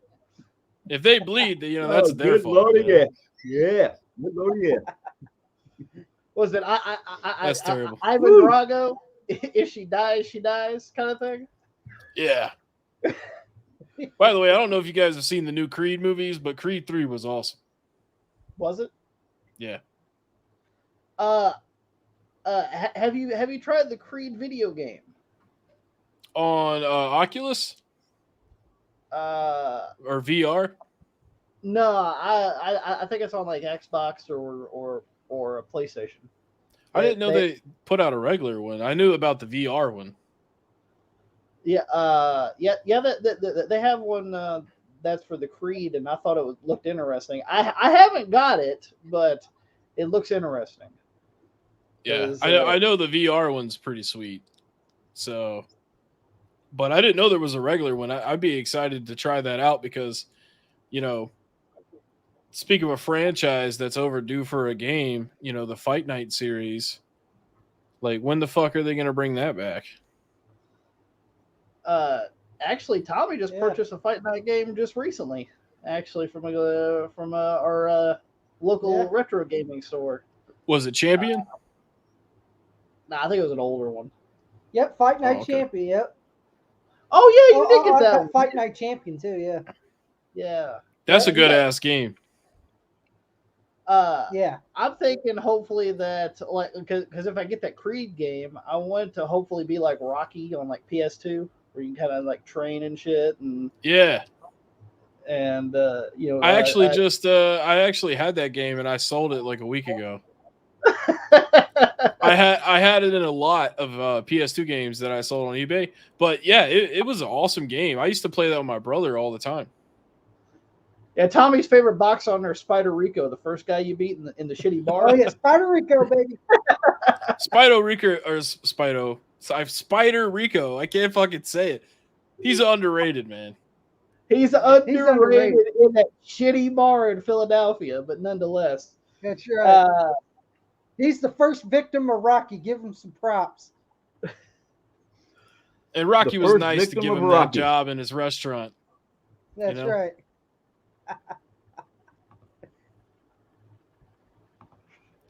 But yeah, so I'll buy the Fight Forever game whenever it's cheap.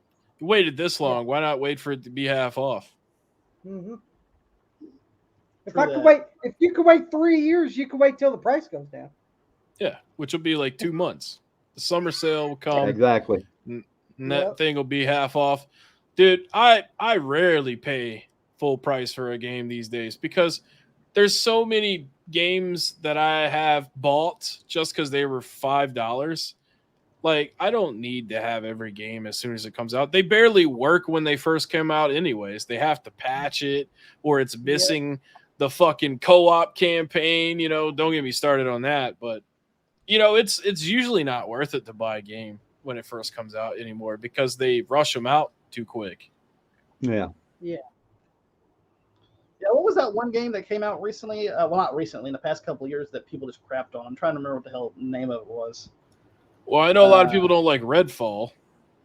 That's newer. Damn, I don't even know what the hell the name of the game is called.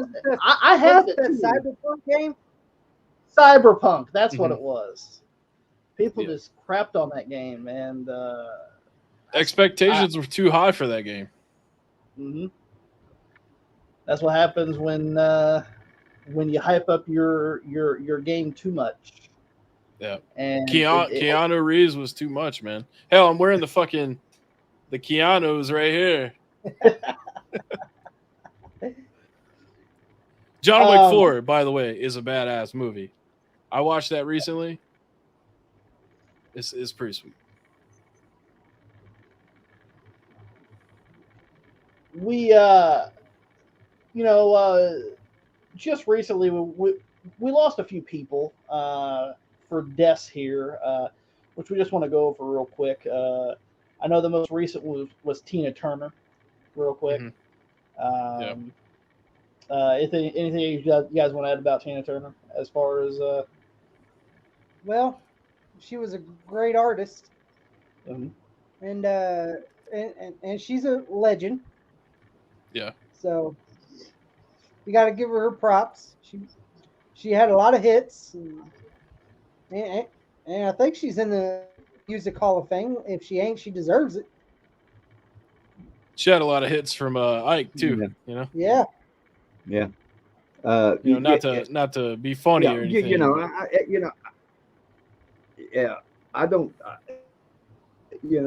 don't like to do, but I will express my opinion. If it wasn't for Ike, they wouldn't be no. Because he's the one that gave the name, and really the name says humble. I mean, I'm sorry. I know think that she people. Was terrific. Yeah. Domestic abuse is wrong. A terrific artist. Yeah, the domestic abuse, and I don't think any put up with it. But I mean, I'm just facts here. We, Ike is the one that gave her a name, Tina Turner. Nobody can dispute that. So without Ike, there wouldn't be no Tina Turner. And she had the great movie. Because he's the one that pushed her into the music industry. Yeah, what's love got to do with when there's fighting in the limousine? Got to the hole, and the man said, "Do you need a doctor? Damn doctor, show it to the room, man." She got to live a long and great life despite the domestic violence. Yeah, exactly. Yeah. Who played that? Who played the Ike in the movie? I don't remember. Who the hell was that? I never saw that movie actually. I can picture the guy's face, but I don't know his damn name. But yeah, I can too, but I can't think of his name. We lost a person that was a Raw guest host at one point, Jerry Springer. Yeah. And every time I was sick from school, I got to stay home and watch some Jerry Springer. Back in the day, but shout out to Jerry, and hopefully he's doing well in other places. Let's just say that. Yeah. Hey, he had a great show. It was interesting. It was trashy as hell, but it was damn sure entertaining. Just like wrestling, guys. Just like wrestling. That's right. I don't know. I always like the whores that got up there and fought toward that damn dress. That's the best part about the show to me. Yeah. Come on, rip the clothes off. Damn, let's go. I'm actually I've known a few people that have been on that show, which tells you a little bit about the area I'm from. And I'll say, Jerry is always going to live forever. He's, in the sense that wrestlers are immortal. Like, even 100 years from now, if somebody gets chopped in the ring, they're gonna do a woo for Ric Flair. Just like everybody knows the chant Jerry, Jerry, Jerry. Everybody knows that. And that'll live on forever. And think about it this way. When he finally stepped away from doing the show, that opened the door for Maury to kind of get more intense with his show. Because I remember when Maury was a regular talk show. Yeah. And then it kind of moved into that, who's your baby daddy kind of show, not the father. So, yeah, it was a good time to be alive for talk shows back in the 90s. And I think he was 70 something when Springer passed away. So, he got to go on a great ride. And you can't be here forever. So you got to make the best of what you got every single day, because you don't know, you could go at any time. Yeah. And I guess the last one we're going to talk about real fast is, wrestling related. Imagine that.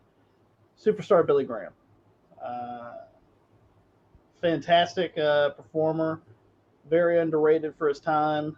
But wasn't certainly one of my favorites, but I do respect everything he did, especially during that time frame in his wrestling era. NWA, right? Well, WWF or WWWF. The three WWF. Yeah. And being the champion for a full year before losing it to Bob Backlund. Bob Backlund though. He's still living his gimmick, by the way. I'm well aware of that. Yes, he is. So, but who wants to go next with a little superstar real fast? Well, I'll say, it was before my time.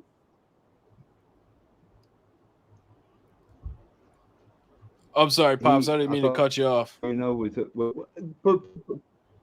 that's fine, Steve. That's fine. His time, he was a good performer.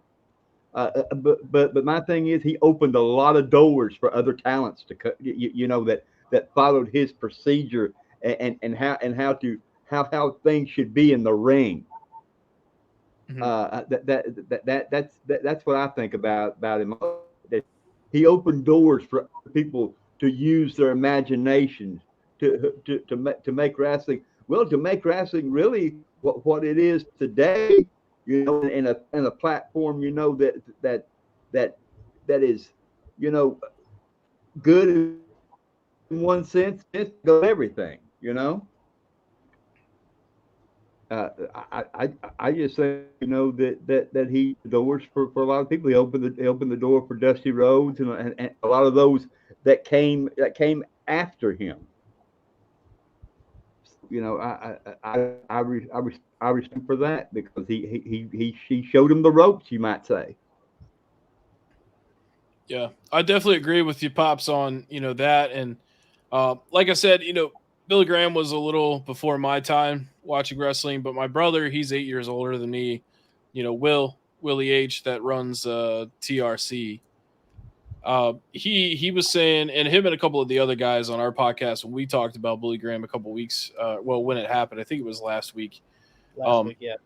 Saying, he did open doors for people, and there may have not have been a Hulk Hogan even without the influence that was Superstar Billy Graham. So, gotta respect the old school guys that were on the front lines, and just imagine, they were doing it for basically no money back then compared to how it is now. Yeah. And they were doing a lot worse stuff. Yeah. See, back in that right there days, the promoters, there was no contracts back in that day. You went on with a handshake. Yeah. And the money you got is what the money you got. That's what there were no contracts back in that day. And some of those guys only got paid a sandwich. Yeah, you're right. Some of them, got paid a sandwich like a hamburger and a cup of coffee. There you go. That's your pay for the night. But you know, it's like I say though, for you to do that right there and make people, you know, happy that they come to the show, you know, to me back then those right there are the ones, you know, that they paid right there. Absolutely. They say we put on one hell of a now for it. Tommy, you go ahead next with Billy Graham. All right, about Billy Graham, you know, come on, like he was the OG. He could cut great promos. Like his promos were fucking great. He was great on the mic. He come on, like Steve said, if it wasn't for Billy Graham, there wouldn't be a Hulk Hogan or a Jesse Ventura or come on, Jesse Ventura stole the feather, all the gimmicks that he wore. He patterned himself out of Superstar Billy Graham's gear. Mm-hmm. You know, and I always get those two mixed up because of that too. Yeah, wearing the tie dye, wearing the glass, everything. Yep, he did the. He was patterned himself like Superstar Billy Graham. Those type guys looked up to Superstar Billy Graham. Yeah. Hell of a talent. Let's go ahead and go with our rest in peace. Let's go ahead and go with our last topic here, which is Stevie. I'm not sure if I know that you're a big wrestling fan, but have you watched the Dark Side of the Ring? I've seen a fair share of those. Fair share? Yeah. Well, May 30th, they're coming back with is it the fourth season? The fourth season, yeah. Yeah, I think it's fourth, yeah. It's the fourth season, and the first episode they're going to be coming out with is Chris Candido and Sonny. A double episode? It's more about Chris Candido more than it is Sonny, but Sonny has been involved with Chris for the longest time, so right. I guess they just threw her in there as a. Well, let's just be honest. She's made a lot of headlines in the last couple of years, and not in a good way. Oh yeah. So do the crime, do the time. Exactly. How do you feel about? Will you be watching it on Vice, or will you be bypassing this episode? Well, did you say pipe assing? Bypassing, excuse me. Oh, bypassing. My bad. Yeah, I definitely won't be pipe assing any episodes. I might check it out. I do know that, you know, I watched the Mankind Greatest Hits and Misses DVDs a lot as a kid because I love Mankind, or I love Mick Foley. And I agree with what Mick said on that DVD. He said Chris Candido is underrated, and I agree. So it might actually pique my interest to check that one out just so I can learn a little more about the guy. Sonny, I know plenty of. I don't need to know anything else about her. Do you know? We don't need to know anything about Sonny. You know all about her. Yeah. Do you know about her her adult expertise? Been there, done that. Forgot about it. Remembered it again. Forgot about it again. Don't want to remember it again. Yeah, I know. Yeah. I'll tell you my thoughts on that. My thoughts on her adult expertise. Go ahead, Stevie. Her adult expertise. I'd like to hear this. Yeah. So, I mean, I didn't enjoy the video at all, but I just wish that she would have made it when she was younger and skinnier. And I don't have a problem with big girls. I love big girls, but you know, I grew up watching how she looked then, and then to only get to see her in her old saggy titty form is disappointing. No offense. No offense to saggy titties. Yeah, that's the sad part of it. You didn't see it. You see, you didn't see her when she looked good. Yeah. She wanted to show herself when she looked nasty. So Right. I seen it, and then right then and there I forgot it. Like, I agree with you. By the time 2001, 2002 hit, Sunny didn't look all Sunny Delight. Let's just say that. Right. I will say this: if she would have done it, in her prime in the late '90s and early 2000, I think a lot of people might have enjoyed that. But yeah, Would not, that I be didn't have time to tape do it out? then because it's that right there time. Sorry, I talk over you there. I didn't mean to talk over you there, Steve. You're good. But what man?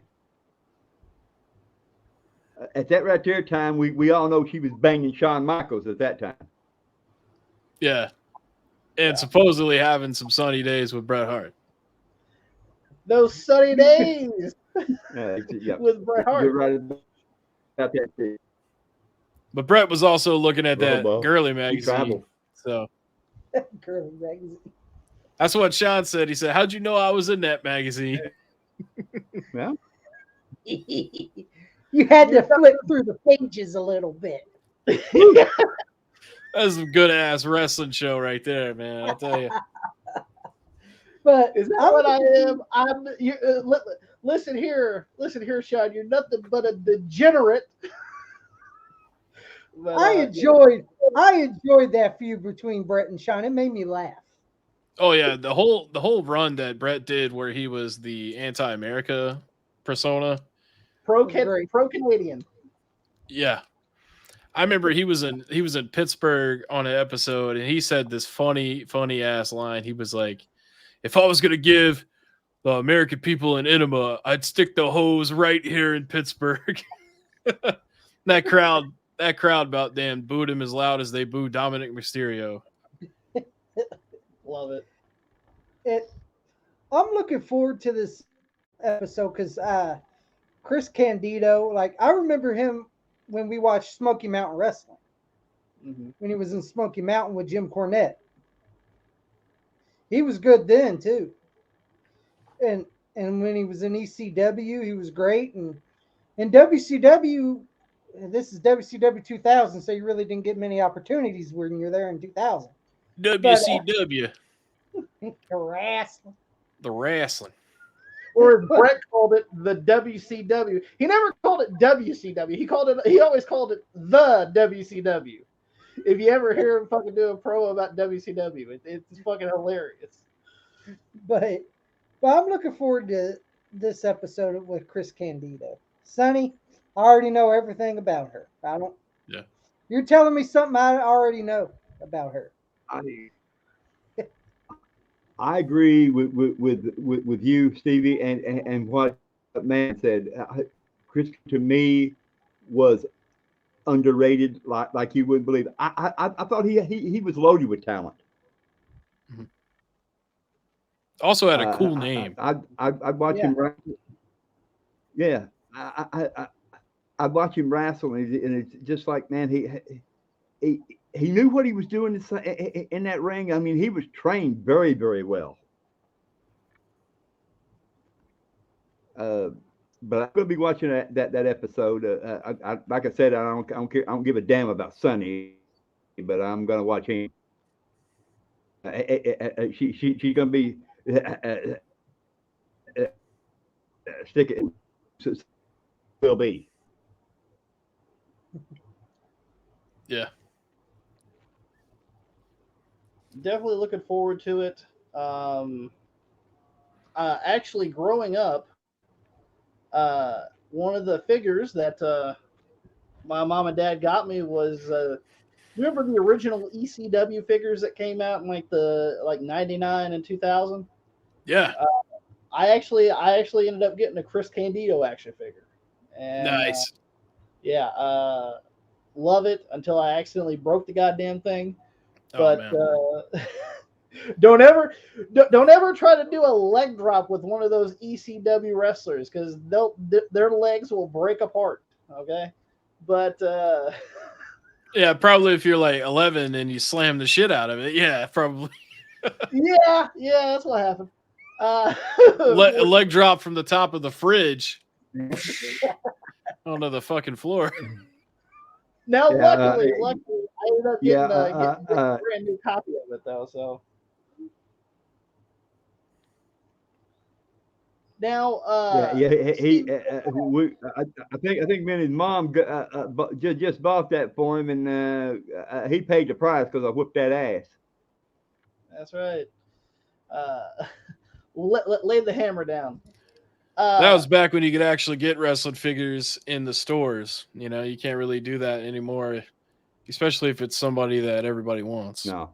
Well, you could always buy them from conventions and resellers, Stevie. Yeah. I'll buy from my brother. That's about it. But it's funny you brought up those ECW figures because I actually saw someone in the group selling some like a week ago.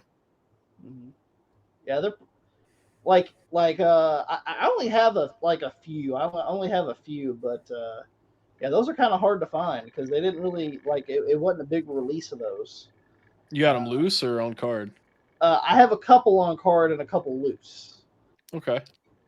But, sometimes it's hard, man, to keep them on the card. You want to let them breathe. The ones I have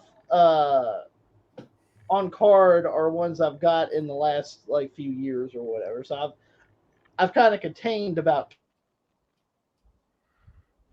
keeping them, for the ones that I have when I was a child. Those are the ones that are loose. But try to keep those in somewhat good condition. And like this WWF Championship. I saw that. Yeah, I found that at Goodwill for $3 like 3 years ago or 4 years ago. Wow. But I was like, fuck that, I'm gonna buy that. You definitely can't pass on that, man. Oh yeah, but definitely. You don't see a lot of WWF merchandise out there, especially in the secondhand market. Not for $3 for sure. Not for $3. Yes. I hear the train. The train's coming. There it is. There's the train. There's the train. Train always comes. But Stevie, we want to ask you just a couple more questions before you get out of here. Sure, man. We actually have a couple of questions here from Super Spider-Man 90. Super Spider-Man 90. Yes. You already answered his first question, which is who's your favorite wrestler of all time? Okay. What is your favorite wrestling match of all time? Oh, man. So that's tough. Probably, I changed my posters in my background, but probably Kurt Angle versus Brock Lesnar at WrestleMania 19. Or it would be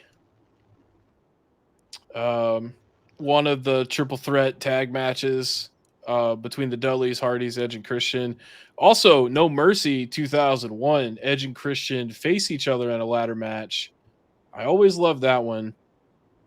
Hell, the Randy that was an Orton underrated match. Yeah, that's honestly, I think they did their best ladder match with that. Also, I think that the Randy Orton versus Mick Foley hardcore match was pretty good, where Randy took the thumbtacks with the bare back. Backlash 2004? That sounds about right, yeah. Yeah. I couldn't remember exactly when that was. But, I'd probably say one of those would be my absolute favorite, because it also depends on certain things. Are we talking straight up wrestling? Because if you're talking straight up wrestling, then I would probably lean more towards that Brock Lesnar and Kurt Angle match.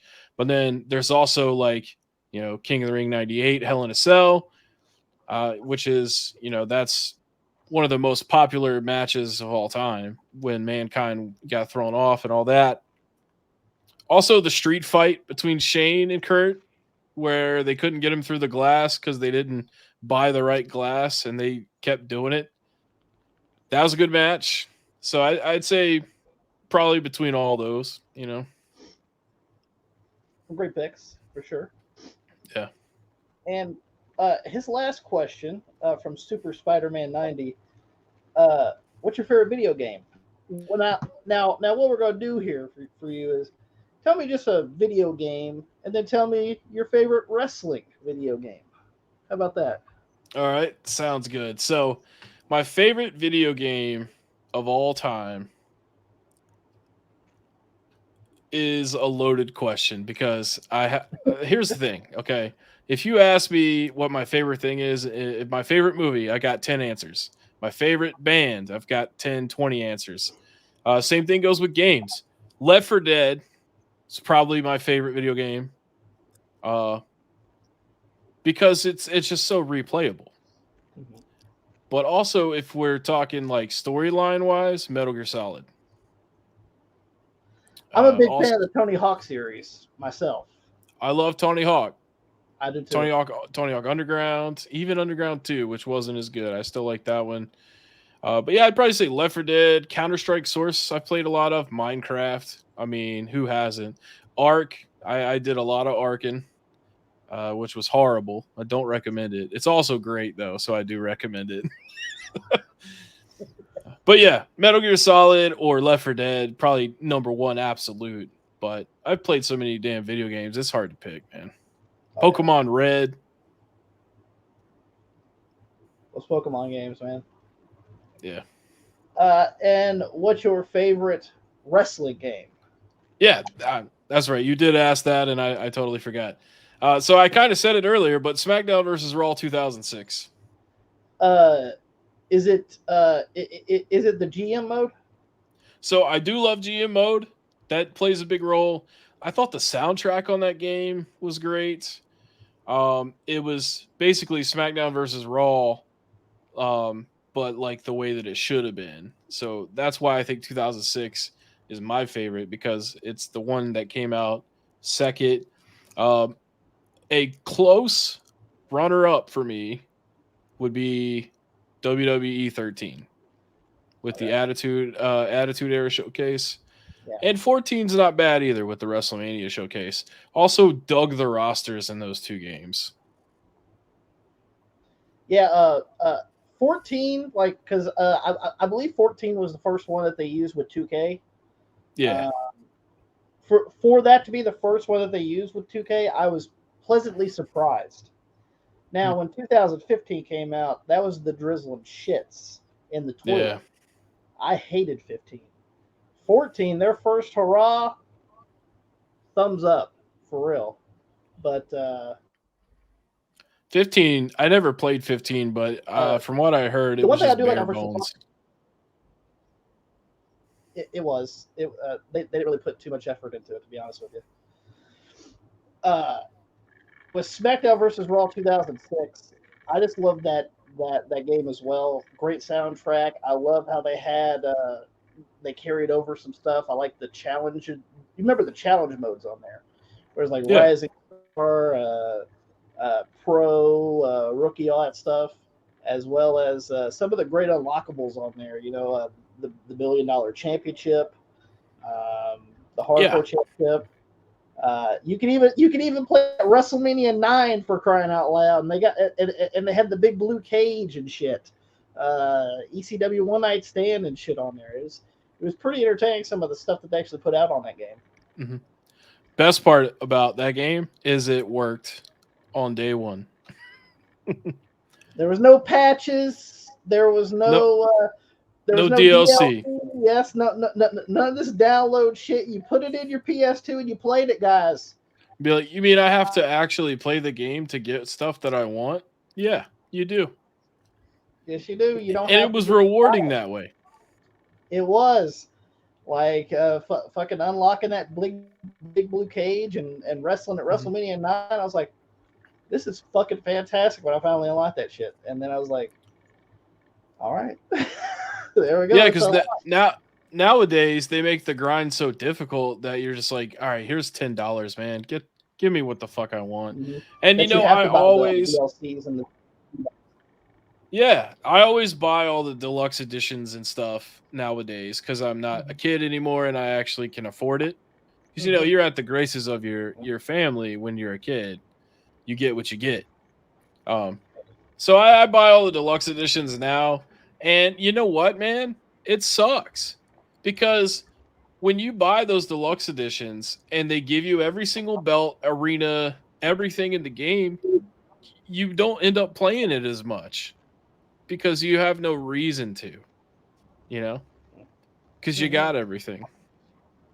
That's at least Yeah, that's how it is for me. I agree with you because just recently I've been actually playing the GameCube a little bit more, and I've actually started playing um, Day of Reckoning, the first one. I've went through story mode. I've actually unlocked some people on there. Yeah, Uh, God be with you, man, playing that game. yeah, it's fucking rough. I'll tell you that much. But finally, actually got a hang of it and start because me and Tommy and Pops, you know, back in the day we had PS2. We didn't have GameCube or Xbox. Well, we had Xbox, but let's just be honest, the Raw games and WrestleMania 21 suck. Um, I will say those Raw games though, you could put your own song on there, and that was the that was coolest the part. badass. That was the one thing that I really enjoyed about those games. But I man, don't know why they don't implement Spotify into modern games and let you do it. do you know how much I would enjoy having demolition on my having creating demolition or downloading them from community creations and having the here comes the axe and here comes the smasher theme song. Yeah, exactly. I'd be so happy. But no, shitty one that they put out for WrestleMania 6 on the WrestleMania anthology. It was like do do do do do. What is Yeah. this? Yeah. This wasn't Demolition's theme song. I know that for a fact. Yeah, Or they Demolition's get, sweet, man. or fucking the big boss man. You don't get hard times. What do you get? You get his fucking 99 theme on WrestleMania 6. But What uh, the fuck? one last little question for Stevie before before we end it here. Uh, you don't have to answer this if you don't want to, but we're just gonna throw this out here. I'm sure I will. Uh, what are some more upcoming videos and things of that nature that you're gonna be putting on your channel? More upcoming videos. Okay, so I actually have a note on my phone. Oh, he has a list, guys. Yeah. Unlike Wrestling Rampage, we don't have shit, guys. We just put out what we can. Well, I mean, it's just two things right now because like every time I make a video, I'll like backspace it and get rid of it. Yeah. But I do this because I forget, man. I'd be like, yeah. damn, what was that cool idea I had for a video? And then I just forget. And keep in mind also, I don't always use all of these, even though there's only 2 on there right now. But I have make a video on your wrestling collection, like where I show everything off. Which I don't know. I might do that, but I might not because I don't like to brag. And I feel like that's kind of like a bragging video. Even though I watch that shit all the time. I want to see somebody that has everything. And then I might do a video where I'm talking about switching to just digital games, which I touched on a little bit in a video in the past. And the thing about I'll probably do some more reseller videos too, but those just kind of come out of nowhere. I don't plan for those because unfortunately I have to watch a lot of those types of videos to find ones worthy of getting pissed at. Yeah. Which is why I appreciated the recommendation the other day. Yeah, And I see them sniveling in your comments. yeah, he's pissed. Well, that just makes you want to do another video on him. I know. Yeah, and I probably will. I'll probably do 20 of them just to piss that guy off. I'm gonna have a whole Shad Juice month. He has he has his sources to see that you're putting out videos about him now. Yeah, I read. He said, I got sources. You're not special. So I'm like, are you special? Is that what you're trying to tell me? Like, No. I see the comments. Hey, Steve. Yeah. Hey, Tommy. We actually got some. If you want, would you like to hear some bad reseller stories that we got? Oh yeah, for sure. We've had some experiences with some resellers. Yeah, I mean, I'm not surprised because I mean, nowadays, if you want to buy a fucking video game, you're gonna have to deal with them. Yep. We went to this one yard sale, and this lady had, I think it was a Super Nintendo, Nintendo 64, right? And Joey was going to buy it, right? And a regular Nintendo. And a regular Nintendo. So he was going to buy all that, right? Okay, yeah. Here comes this reseller trying to take it before he was buying it, right? And the lady goes, sir, he's already buying all that stuff. Which to Joey, right? And he got all pissed off. Well, for this reason, hold on. I didn't buy the NES just because she wanted too much money for it, and it's just like she wanted more. Was selling it, right? So I was like, I'm just not even going to bother with that one. So, but I did buy the Super Nintendo in the games, and I did buy the N64 in the games. Well, what this dude was trying to do, and we know him because he's a local reseller. We've dealt with him in the past. Let's just say that, right? And what he tried to do was go in there and do the same thing that Shit Juice tried to do. She had a set price on all this stuff. Yes, the NES was kind of high, I'll say that. And it only came with one game. It really wasn't worth it. I'm just going to be honest with you on that one. But the rest of them were kind of worth it. They were reasonably priced. But what he tried to do is buy it all and knock off some money for buying a big bulk of it. I was like, yeah. Like it's already marked down enough. Well, especially for that. I mean, she could have marked the NES down a little bit more, but yeah, but, you know, you run into that with resellers all the time, and like even that Shad Juice fella that's mad at me right now, he says, "I always pay what they ask for it," and I'm like, "No, you fucking don't." It'll say like 30, and he'd be like, "I could do 10," or like, "Can you do 20?" It's like, dude, you're not. The thing is, resellers, man, they, like I said, plenty of times before, like they're just really greedy. They don't give a fuck about gaming. They don't care about other people. Obviously, they need other people to pay these exorbitant prices so that they can, get profit and all that. But yeah, I mean, as far as the NES goes, I wouldn't pay more than $20 for one. Because I know it's going to be a pain in the ass to get it to work, and especially on new TVs, it's not worth it. Well, she wanted $100 for it with the game and controller, and I was like, that's steep. That's steep. Let me say this, Steve. Watch what you do, or you'll get hated. Some people hate us for what we tell them the truth about. Mm-hmm. Absolutely. If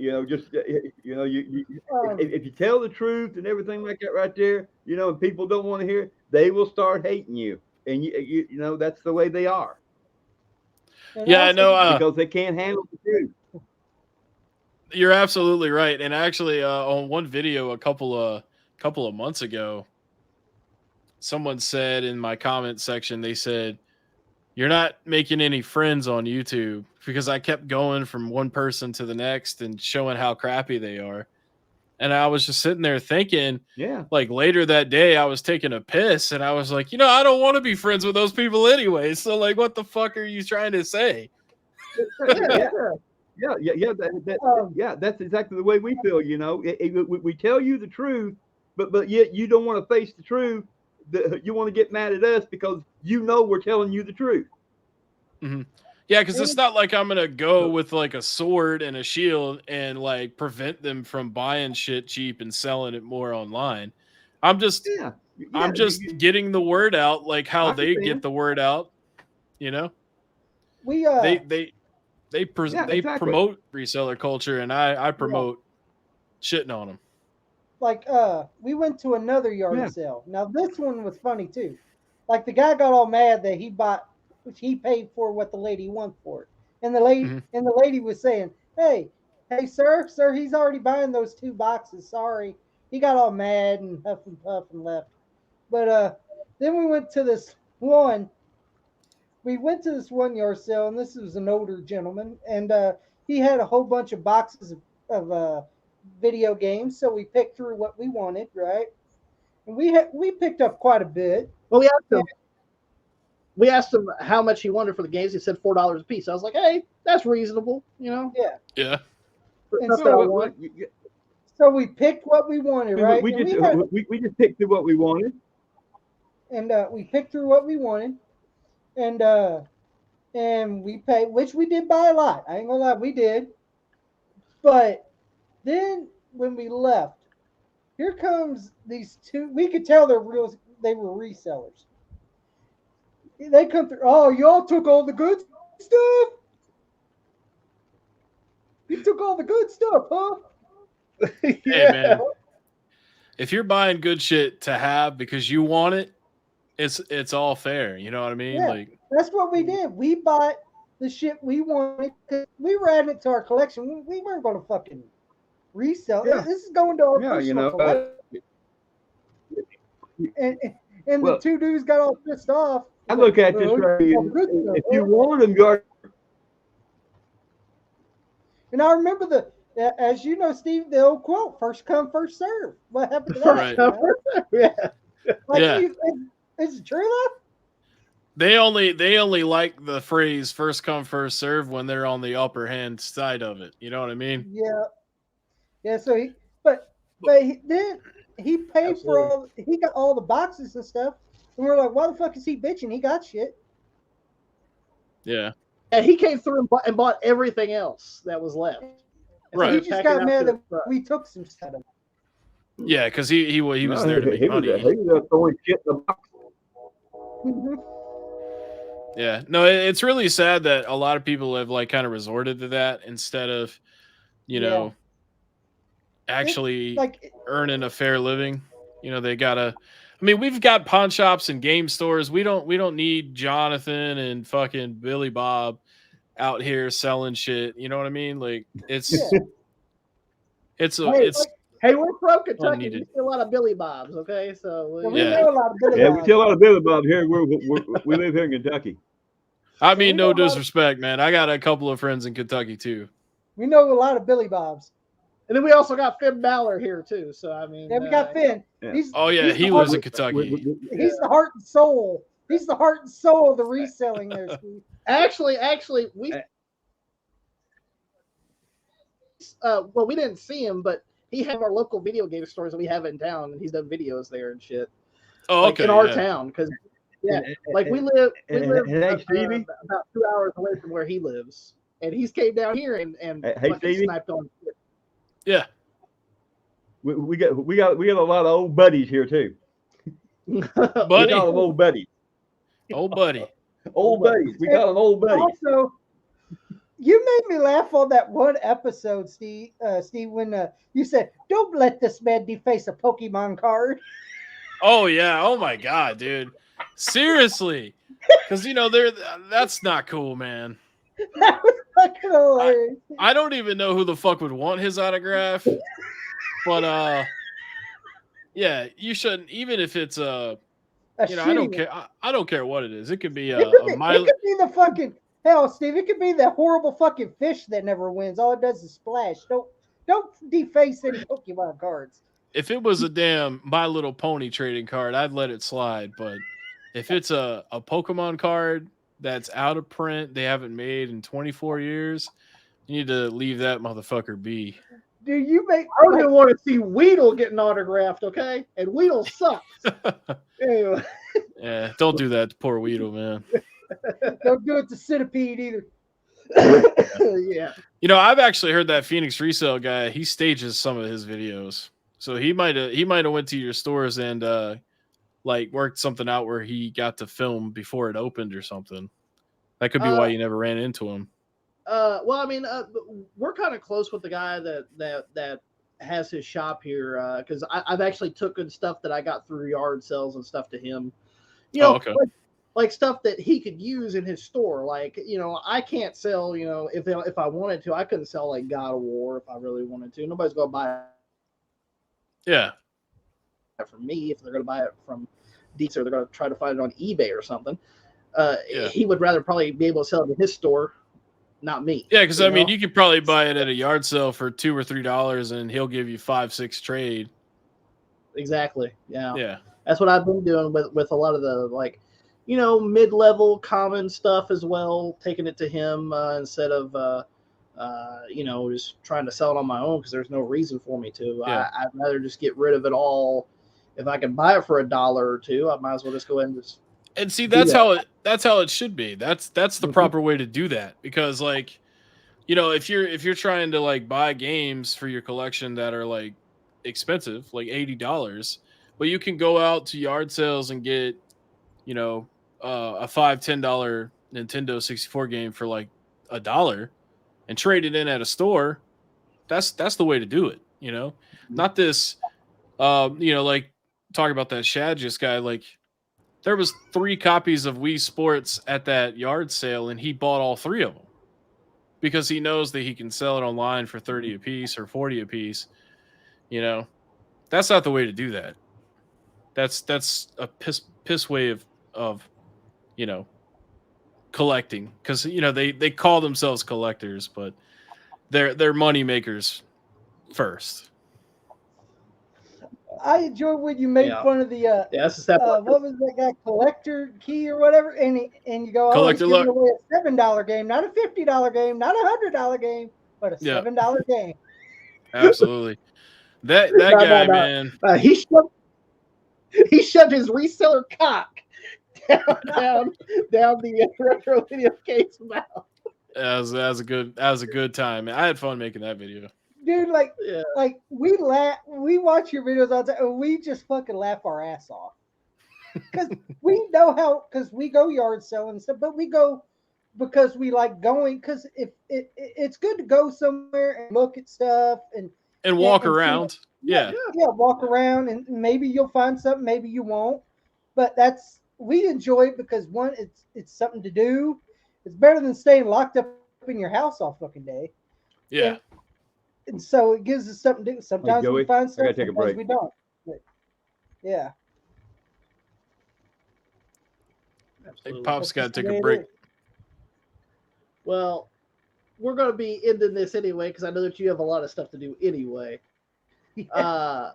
But yeah, I'm going to make a shit ton of videos this weekend probably. That's what we're going to be doing also. Yeah, I'm thinking I might do a live stream 2 hours just shitting on Shadjus videos. You better watch it. We will be there watching, guaranteed for sure, because I got the pizza bag. Yeah. But Stevie, I want to say this: it was delightful for you to come on the show. You're a very nice guy. You do nice work, and it was a pleasure to meet you. Oh, I really appreciate it, and I feel the same way about all 3 of you, because I mean I haven't actually interacted much with any of you guys until fairly recently. But yeah, I mean I subscribed to y'all's channel maybe 3 or 4 months ago, and you know, I watch as much as I can. You know, I gotta, you know, nowadays I'm mostly watching reseller videos so I can make a video, but make your own content. I understand. Yeah. But I still dive into some shit because I work from home, so I can YouTube all day, you know. So I do throw some stuff on sometimes, but it's great to, you know, spend a couple hours with you guys as well. And you know, I feel like we made some new friends today. Absolutely, sir. And Sure did. you can feel free to come Absolutely. on to the podcast anytime you choose, sir. Anytime you want to, it'd be a joy to have you. Absolutely, man. I'll definitely take advantage of that. I'll be back for sure. Yeah, because we know that you're into gaming, we know that you're into wrestling, and that's all right in our book right there. So exactly, man. That's all you need, man. That's all you need. But Stevie, but before we get out of here, why don't you go ahead and tell people about your channel and how they can find you? Absolutely. So if you search Heckin' Steve on YouTube, you'll see me pop right up. That's just HECKIN. You don't have to put the little squiggly in there. And I do videos. I do some wrestling stuff. We have our own podcast, Wrestling Heel Talk, that we do every Thursday night live on Facebook. So you can join our Top Rope Wrestling Collectibles and Autographs group on Facebook if you're interested in that kind of thing. But I also do post the replays on Fridays here on YouTube. So look out for it there. And, thanks in advance for subscribing. And, make sure you guys support these guys as well, because we're just out here trying to have some fun and make some friends. Absolutely. And as long as you're not a reseller. As long as you're not a reseller. Yeah. A scumbag like certain people. We will leave a link in the channel below for Stevie's channel as well. You'll see the link. Hit that link, goes directly to his channel. Hit that subscribe button. And by the way, Stevie, congratulations on over 2,000 subs. Oh, thank you, man. That just happened. Congratulations to you, man. Congratulations to you. I tell you, man, it's kind of, I don't know about you guys, but like I watch that every day. Like I'm like, damn, man, I got 10 subscribers today. That's awesome. And I try to figure out like what I did to get 10 today, Absolutely. So, still blown away every time I see how many people are watching my videos. So thank you guys so much. I really appreciate it. You're welcome. No problem. As well, guys, make sure you guys go on Facebook if you do deserve every bit of it, man. Every bit of it. Go to the Top Ropes Collectibles and Autographs group on Facebook. Me and Tommy are on there. We joined the group on there, and you guys should too. And definitely, you guys will see Stevie and everybody else from the Top Ropes Collectibles on the Wrestling Heel Talk every Thursday. So, guys, go check that out as well. And thank you, Stevie, for being on the podcast. And we hope that you enjoyed yourself. Oh, I did, man. I knew it was going to be fun. Absolutely. Thank you, sir. And we'll talk to you later. All right. Bye, guys. Stevie.